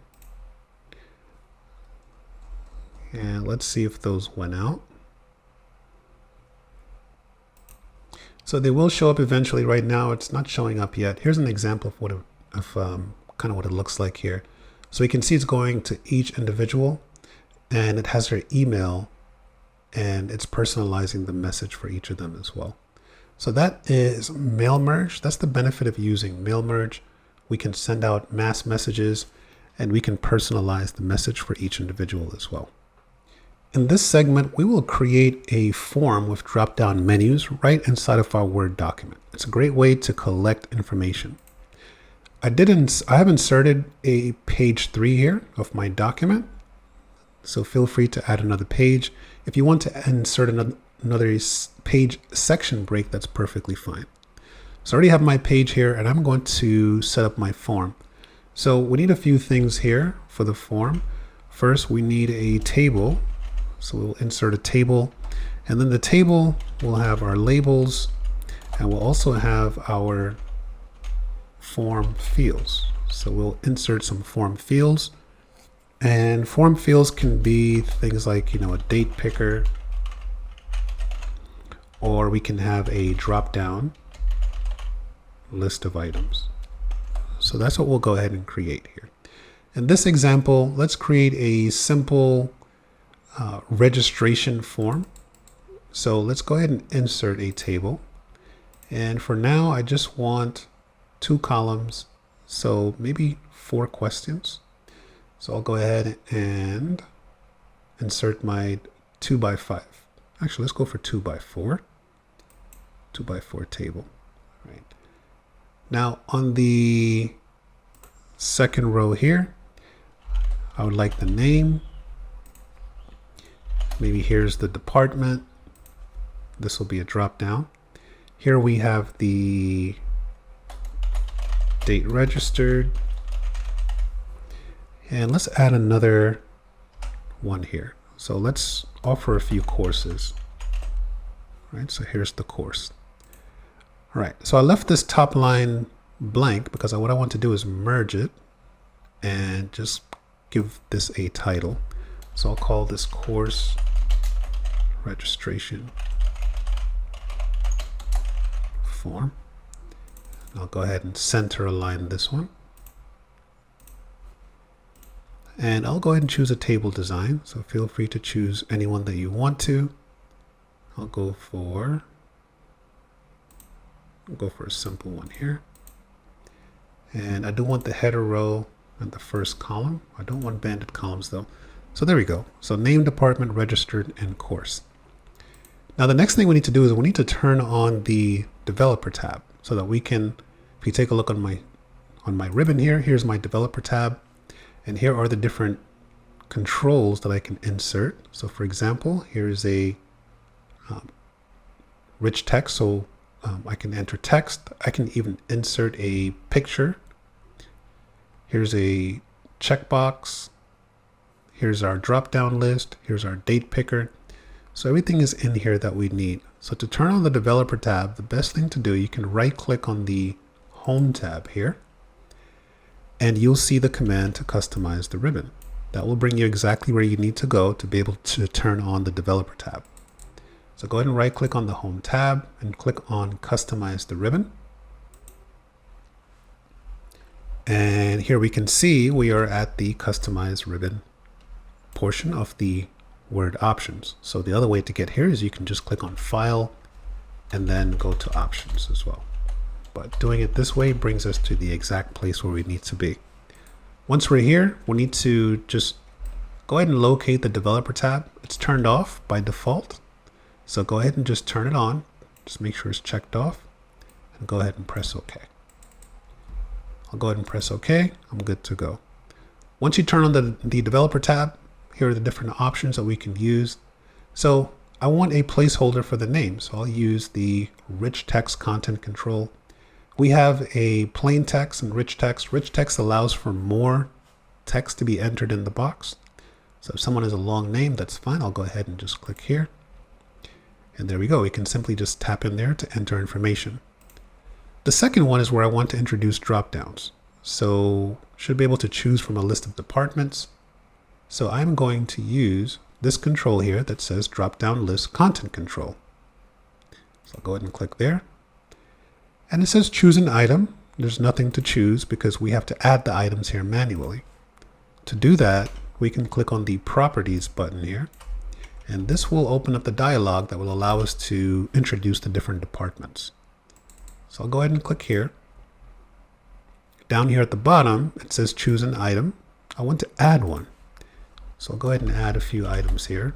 So Office of Information Technology, Office of HR, MKT is for marketing, or you could even spell it out. You don't have to abbreviate it. So marketing, finance,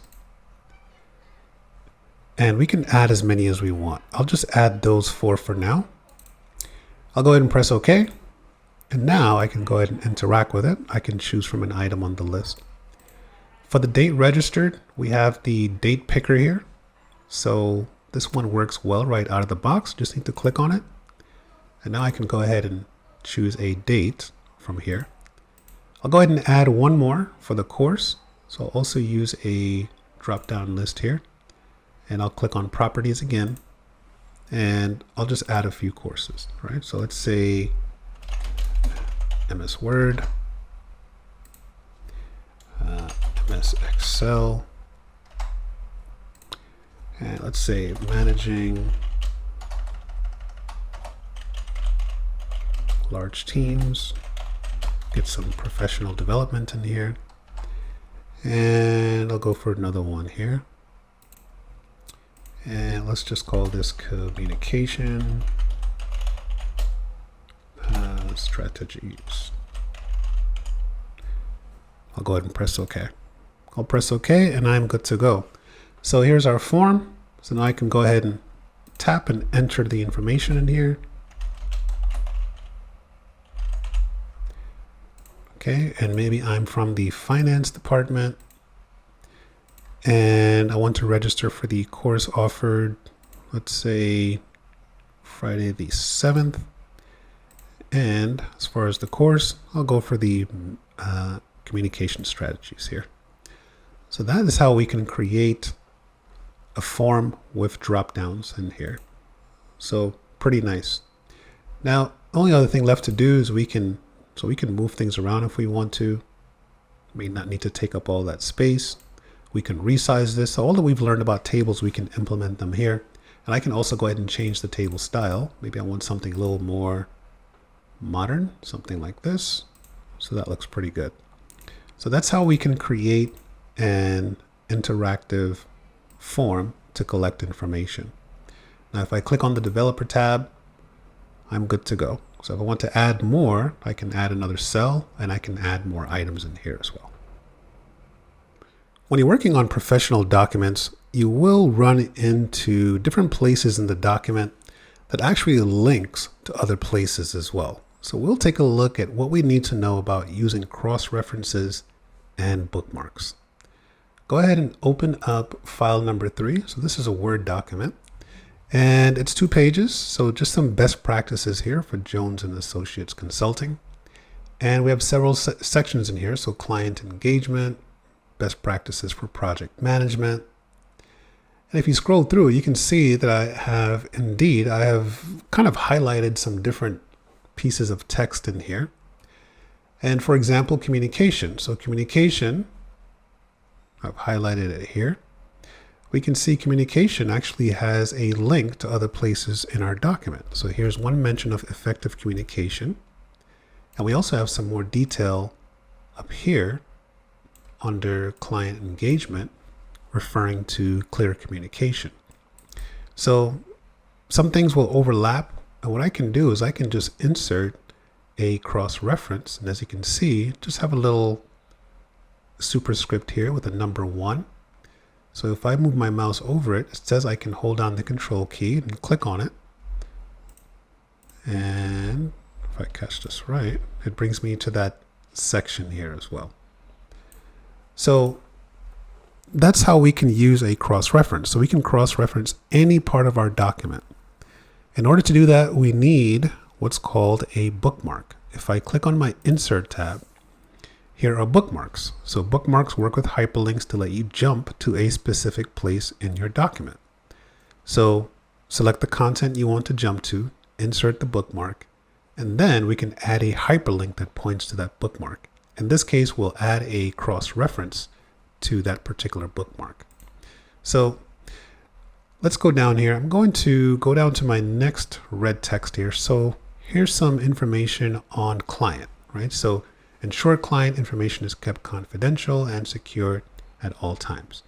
Well, where else in this document does it talk about client?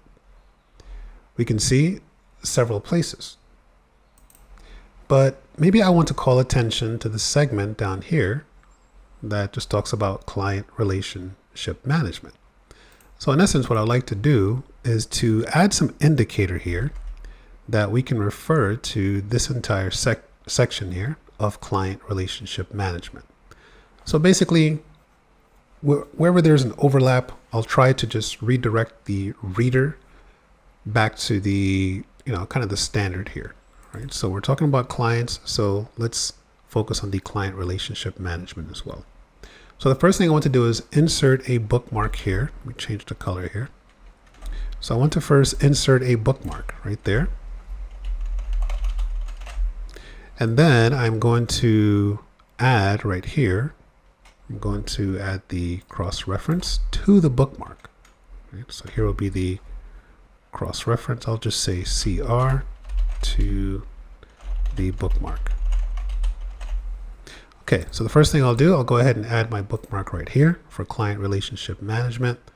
So under the Insert tab, here's a bookmark. I simply need to just click on it and type the name that I want here. I'll just call this CRM for Client Relationship Management.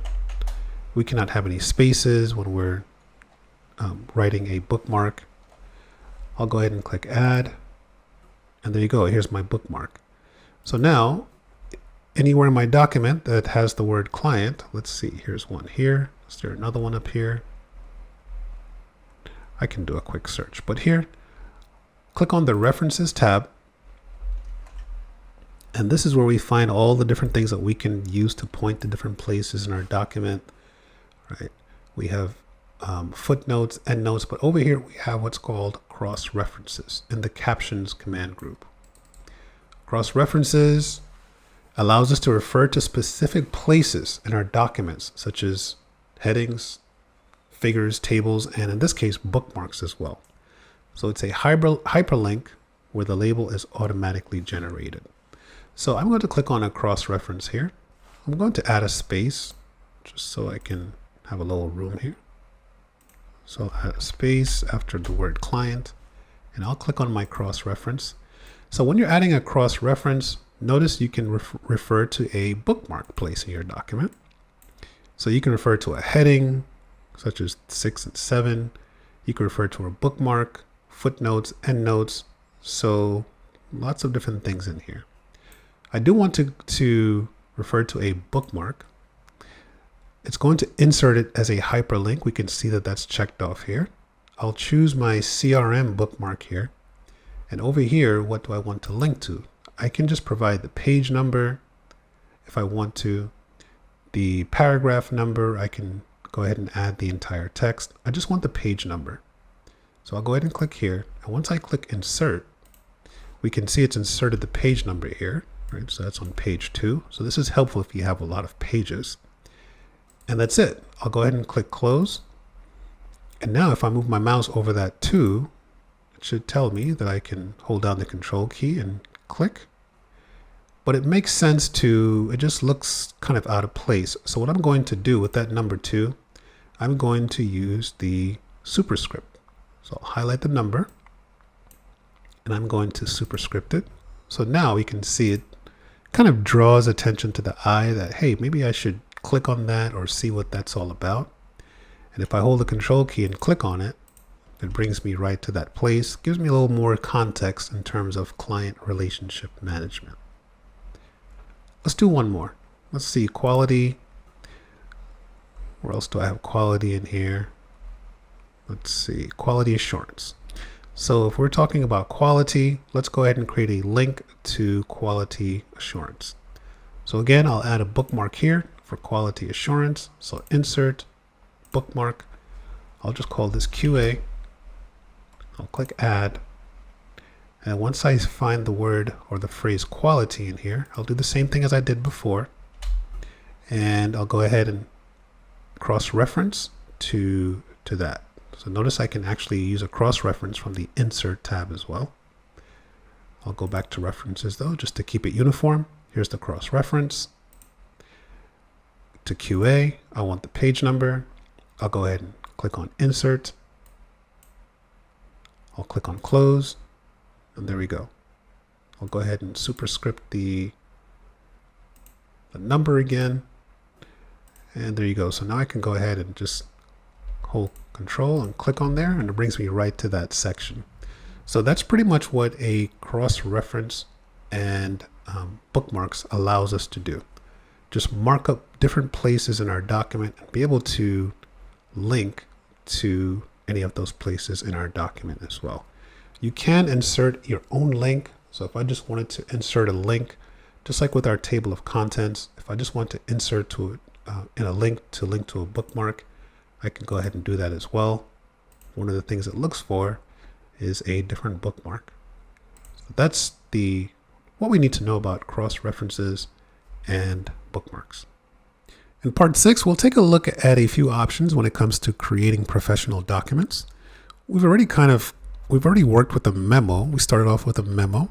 Let's go ahead and take a look at a cover letter, and then we'll pick and choose maybe one or two more of the other options in here. I'll go back to my Word here. Now what I want to do is look for some templates. So if you click on the File tab and click on New, I want to look for resumes and cover letters. So if I click here, I can see some nice modern looking cover letters. Here's one right here. This is the one that I actually want. So I'll go ahead and click on this one. And we just want to gain some inspiration from this particular cover letter. So if we can recreate this, then we're good to go in terms of creating cover letters. I'll go ahead and click on Create. And we can see that this is a table, right? So most of these templates are going to be tables. We can see that we have at least 3 columns in here. So there's column 1, column 2 just looks like a little placeholder. Doesn't really have any content in there, or divider rather. And here's column 3.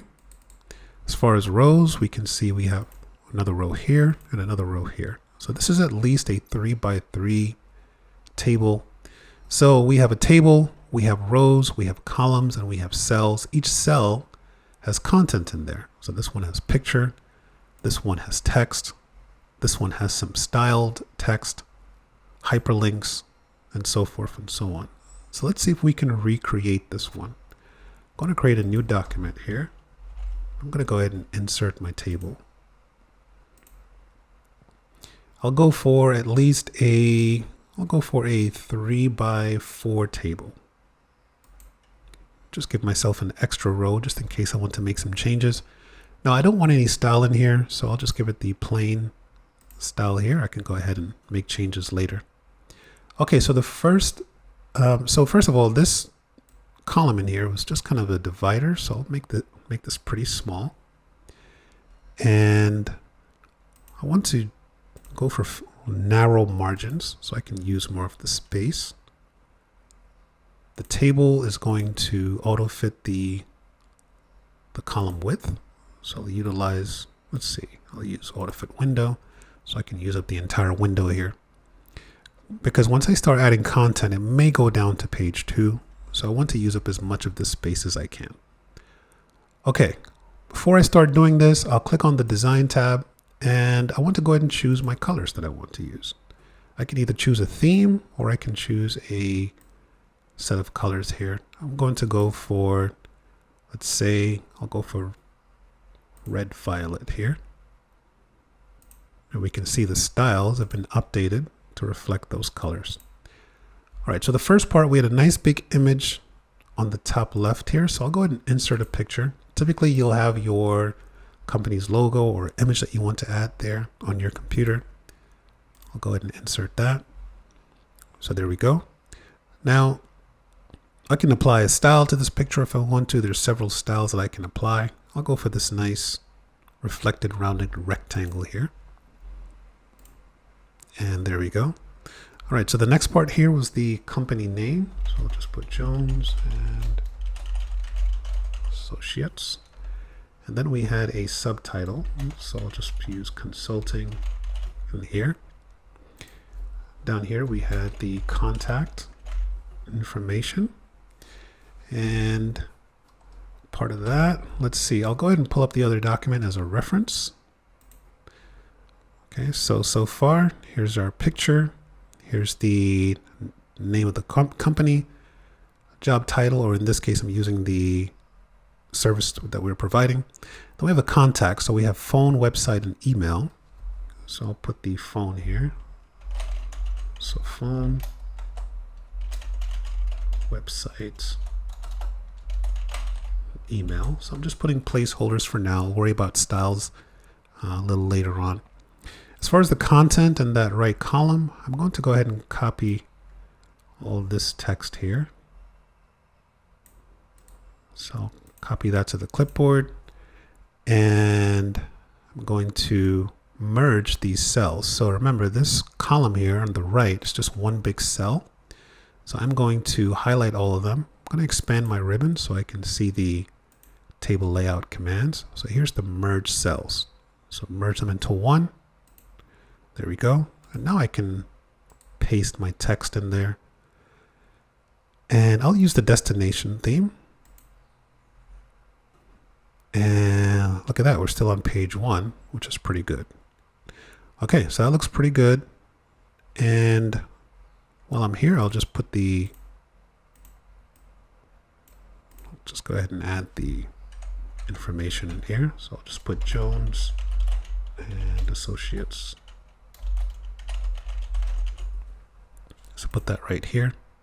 Okay, now what if I want to change the font for the entire thing? I'll go back to the Design tab, and I'll choose the font as well. So maybe I'll go for the Georgia font. There we go. Garamond looks pretty good too. I'll go for Georgia.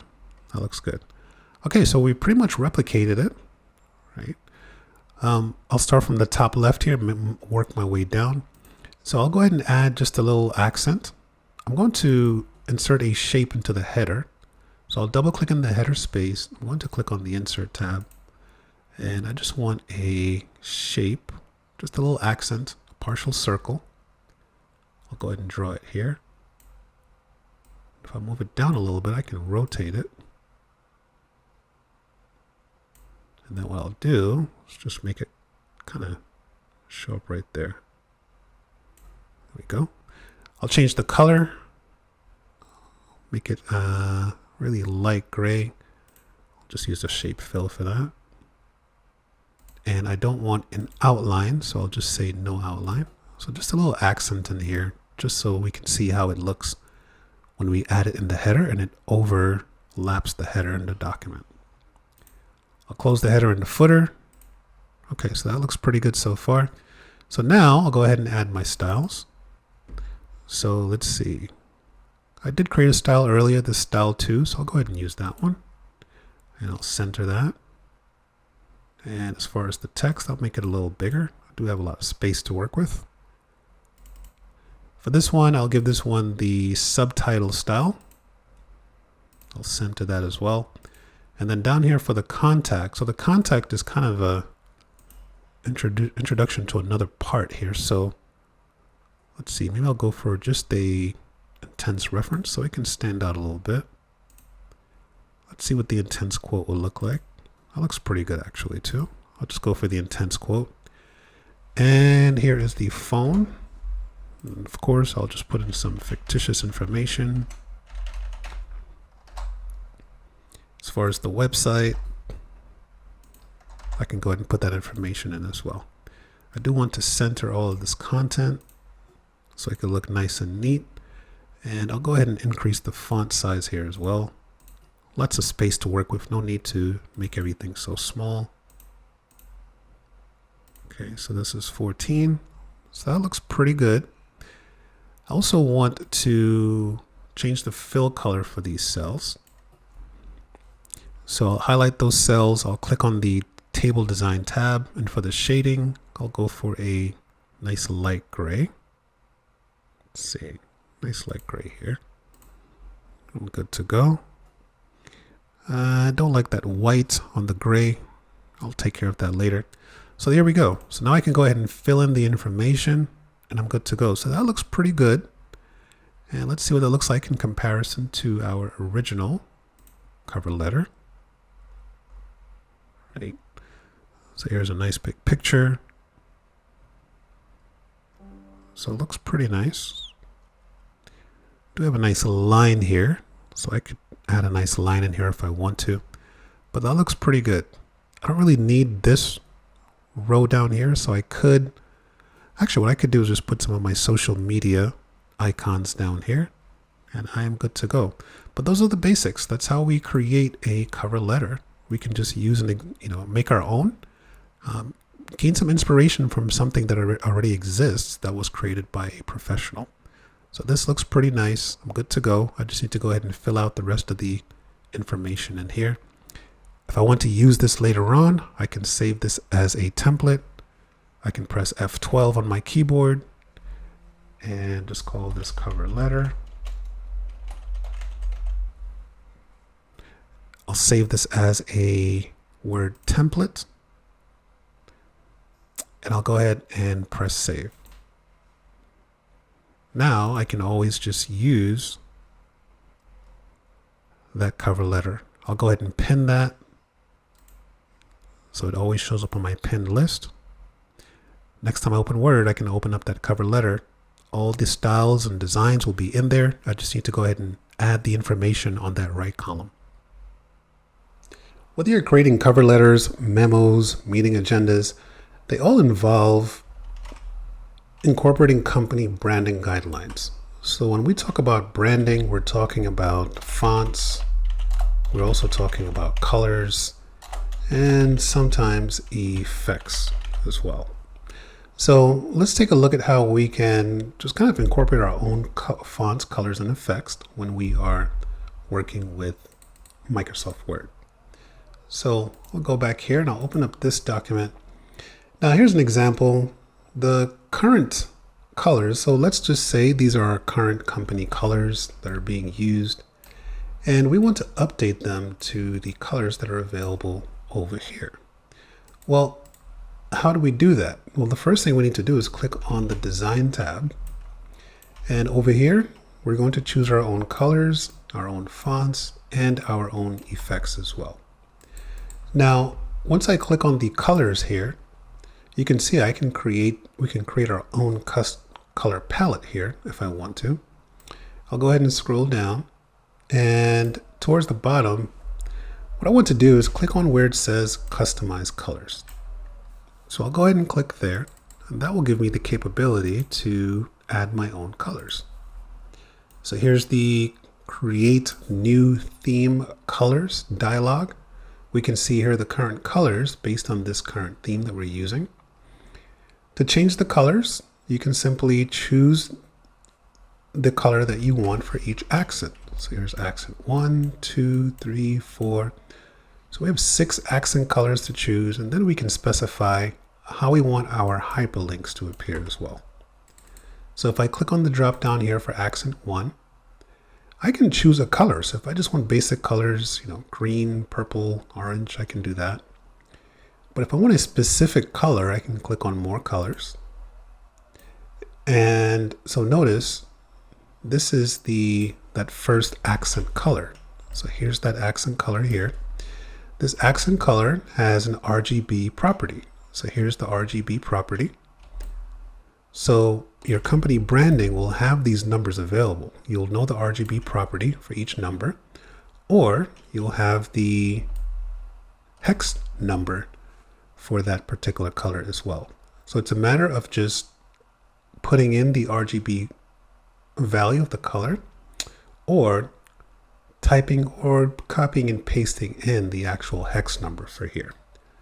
So that's pretty much how that works. So again, you can just choose your own color, or you can choose from the color picker here, or you can go ahead and put in the actual code. So let's back up. So how did we get here? We clicked on the Design tab, we clicked on the Colors drop down, and we click on Customize Colors. And now if I want to change any of these colors, I can go ahead and do that. So if I had the color codes for these colors here, I can simply click here, and I can go ahead and add them in. This one looks pretty close, so I'll choose that color. This looks like a type of orange, so I'll do that. Here's a green. Here's some type of purple. We'll go in here. The good thing is when you add colors, it's going to give you different shades of that same color. So for example, here is, there's just black, so we can see it goes from like a charcoal to a black color there as well. So I can choose these. So I'm just kind of guessing right now. I don't have the exact colors, the exact color code, and that's fine, right? This one looks pretty close right there, so I'll leave that one alone. And for accent 6, let's see. I think that's okay. We can give it a name. So I'll just call this new colors. And let's see what that looks like. I'll go ahead and I need to have orange in here actually. So I'll grab an orange. Let's see. I'll grab a orange for this one. I'll go ahead and press save. So now if I were to highlight some text, I can see here's the new color scheme, right? So different shades of those colors that I've added here. And I can go ahead and use those.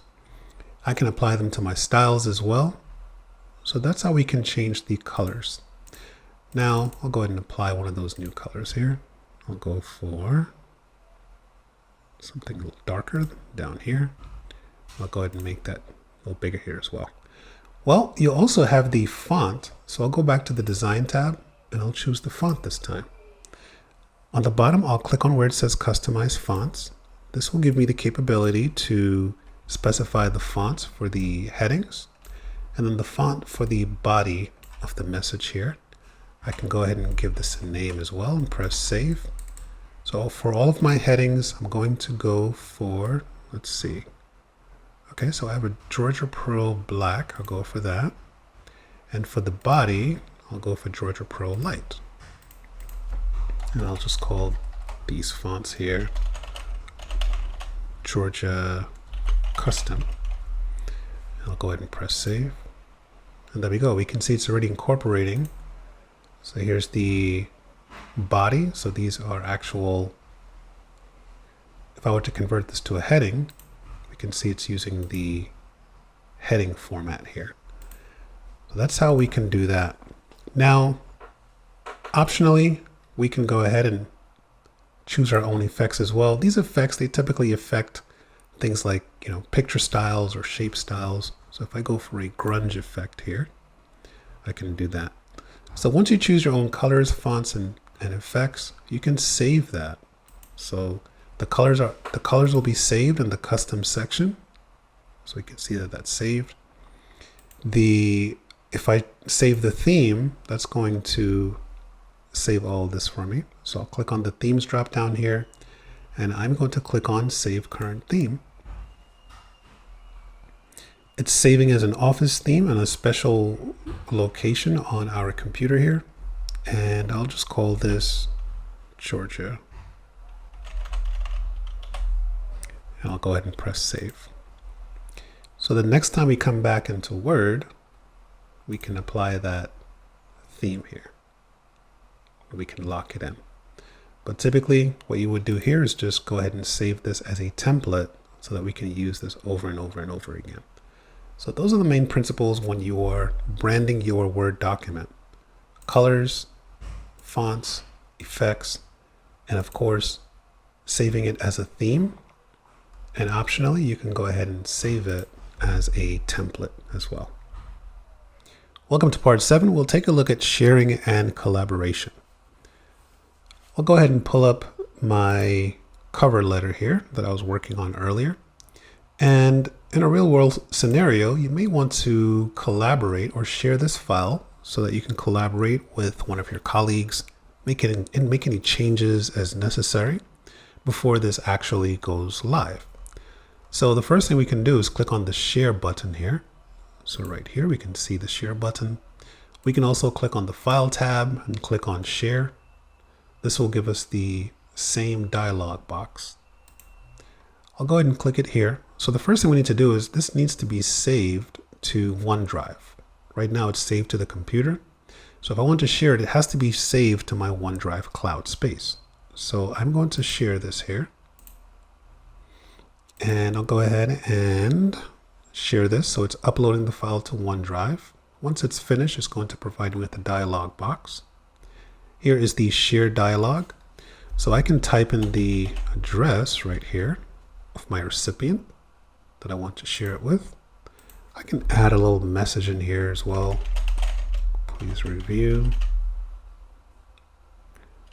for approval. So here's my recipient, here's my message, and right here to the top right, I have a few options. So when you're collaborating, I can share this with Adele and Adele can edit, or I can say Adele can only review. So Adele can leave comments and make suggestions. Adele can only view the file, not make any changes to it. Or Adele can view but not download.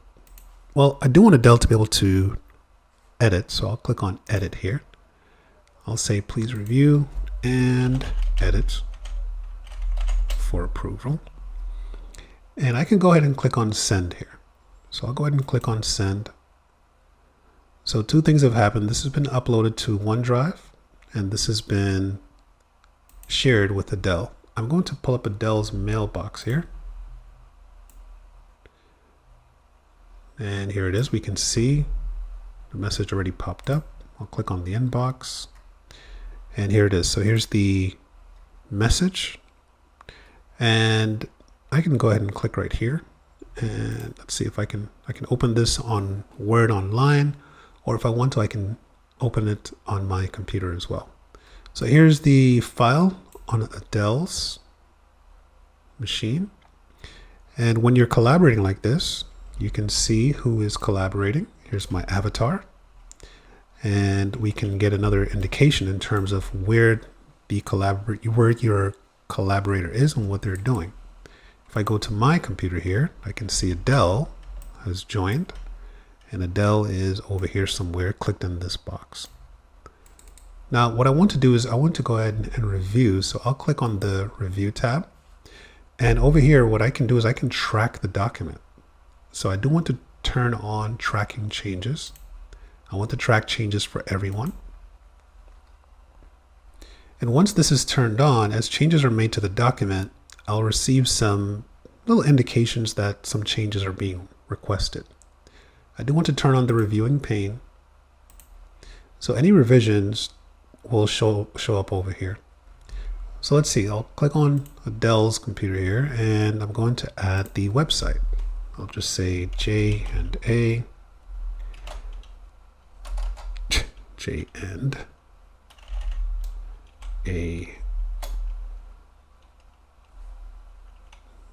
Let's see, I'll just say I'll say .cam, right? And the email, ja@nomail.com.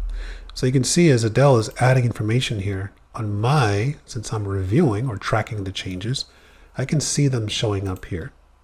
So if I click on it, it brings me to that place in the document that requires the review. And it's a matter of first reviewing it. And I can say, okay, ja@nomail, that's correct. So I can accept this change here. So I'll accept this change. But this one, I'm going to reject that one because this one is incorrect. Or I can just leave a comment.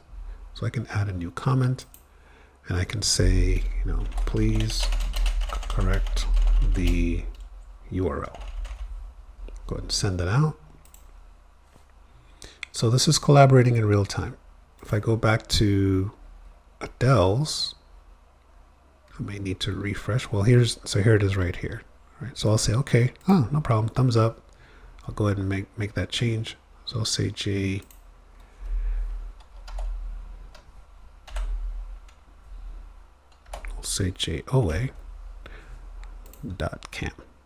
Right, so there we go. There's the change. So now I can go ahead and accept that change. So I'll go ahead and accept them. And once I'm finished, it will let me know that there aren't any track changes in my document. Sometimes this needs to be refreshed. Right. And that's it. So when it comes to tracking a document, I can choose to accept. So typically, if it's a short document, I'll go through all of it. And if everything is okay, I can just say accept all and stop tracking. Or I can reject all and stop tracking. Right. But in this case, I want to go ahead and use the accept all changes. So everything has been accepted here. So that's where it comes down. So you upload to OneDrive, you share, you specify your access for your collaborator.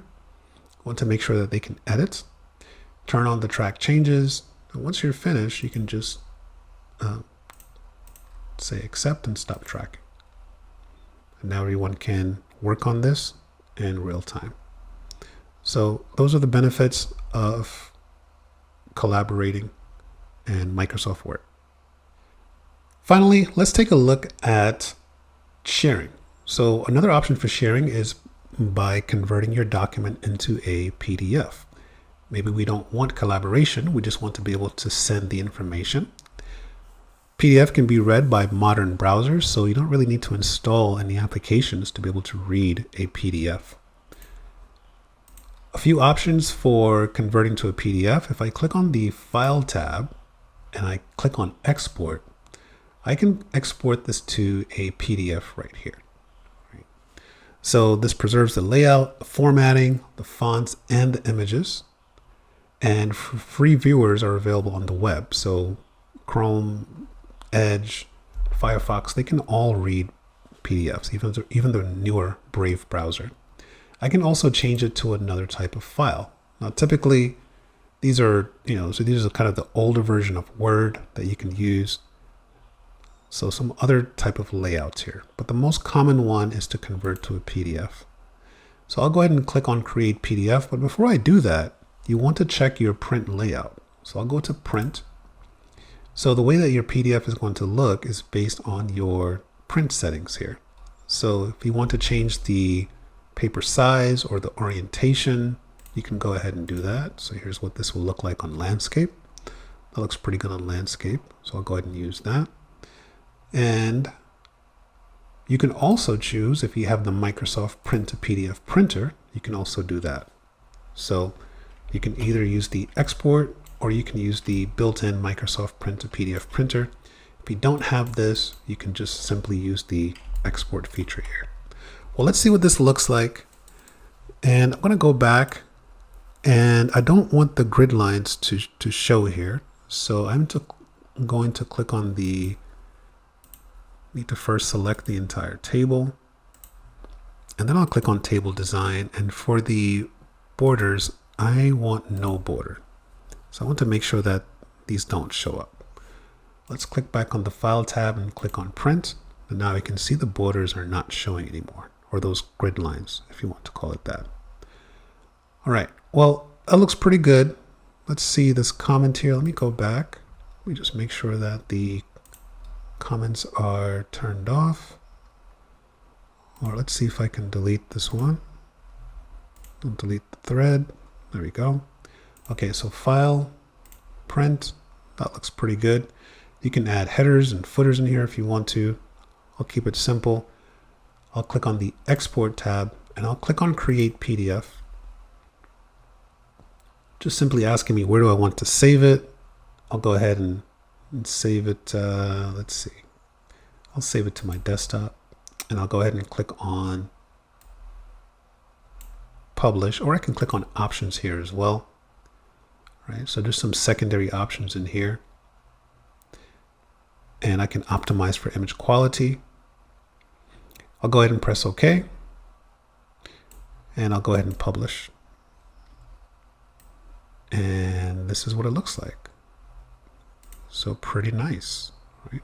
So it preserves all the image quality. Looks really, really nice in here as well. Now what's really cool is if we had another document that had, some of the heading styles, or maybe that original document with the table of contents, I'll go ahead and pull that up. So let's say I'll click on my File tab here, and I'll pull up this one. Actually, this one is pretty simple. So this one has some headings in here. Let's see, heading 2s. All right, so let's see what this one will look like when converted to a PDF. So File, Export, Create PDF. I'll click on Options, and I'll include the bookmarks. So I can add bookmarks for the headings. So I do have some headings in here. So let's see if this will create the bookmarks for me. And I do want to optimize for image quality. I want all pages. I'll go ahead and press OK. And let's go ahead and publish this, and let's see what this looks like. I'm going to save this to my desktop as well. Okay, so in this case, I'm using the Edge browser, so I have to click on the top left here that says contents. And this shows me and look at that. We have the nice little table of contents in here that we can use. Let's see, can I pin this? We can have the pages in here as well. So that is pretty cool. Let's see what this looks like in another browser. Let's take a look at Firefox. I'll maximize this. All right, let's see. Here's the sidebar, and here is so there you go. So it automatically incorporates the little navigation pane there based on the actual headers. So that is pretty cool. So go ahead and convert your document to a PDF. If you want to go ahead and promote some of these to a heading 1 instead, we can have a different type of navigation pane there on the left. Congratulations on completing the course. Here's a quick recap. We covered quite a lot. So we start off by just getting started with Microsoft Word. We're able to add and format content. We're able to insert elements into the document. We covered document layout and design. We covered advanced features for administrative tasks. And we took a look at professional document creation as well. Finally, we covered sharing and collaboration. So hopefully this course was helpful for you. Hopefully you're more confident now in working with Microsoft Word in your role as an administrative assistant. The only thing left to do is to enjoy Microsoft Word.